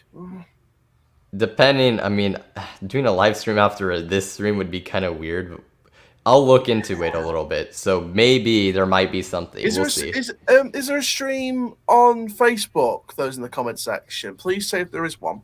So I want to see. I'll look.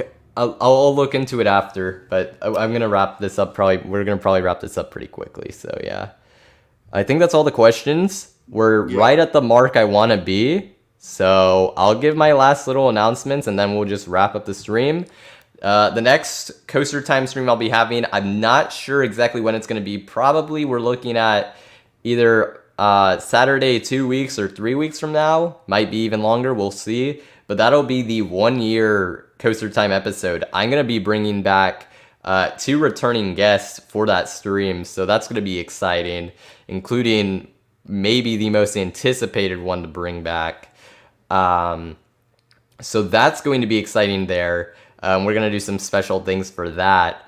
And then for me, I'm going to try to actually release like under the radar coaster videos in the future. I don't know if I'll have one out by the time. I probably won't.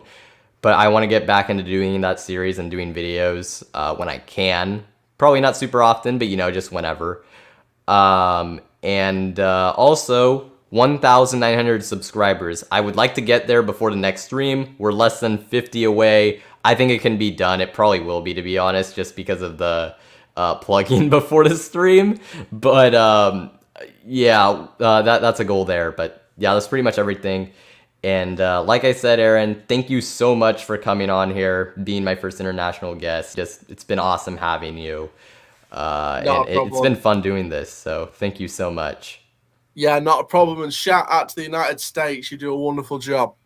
Absolutely. And we got some viewers from your channel too.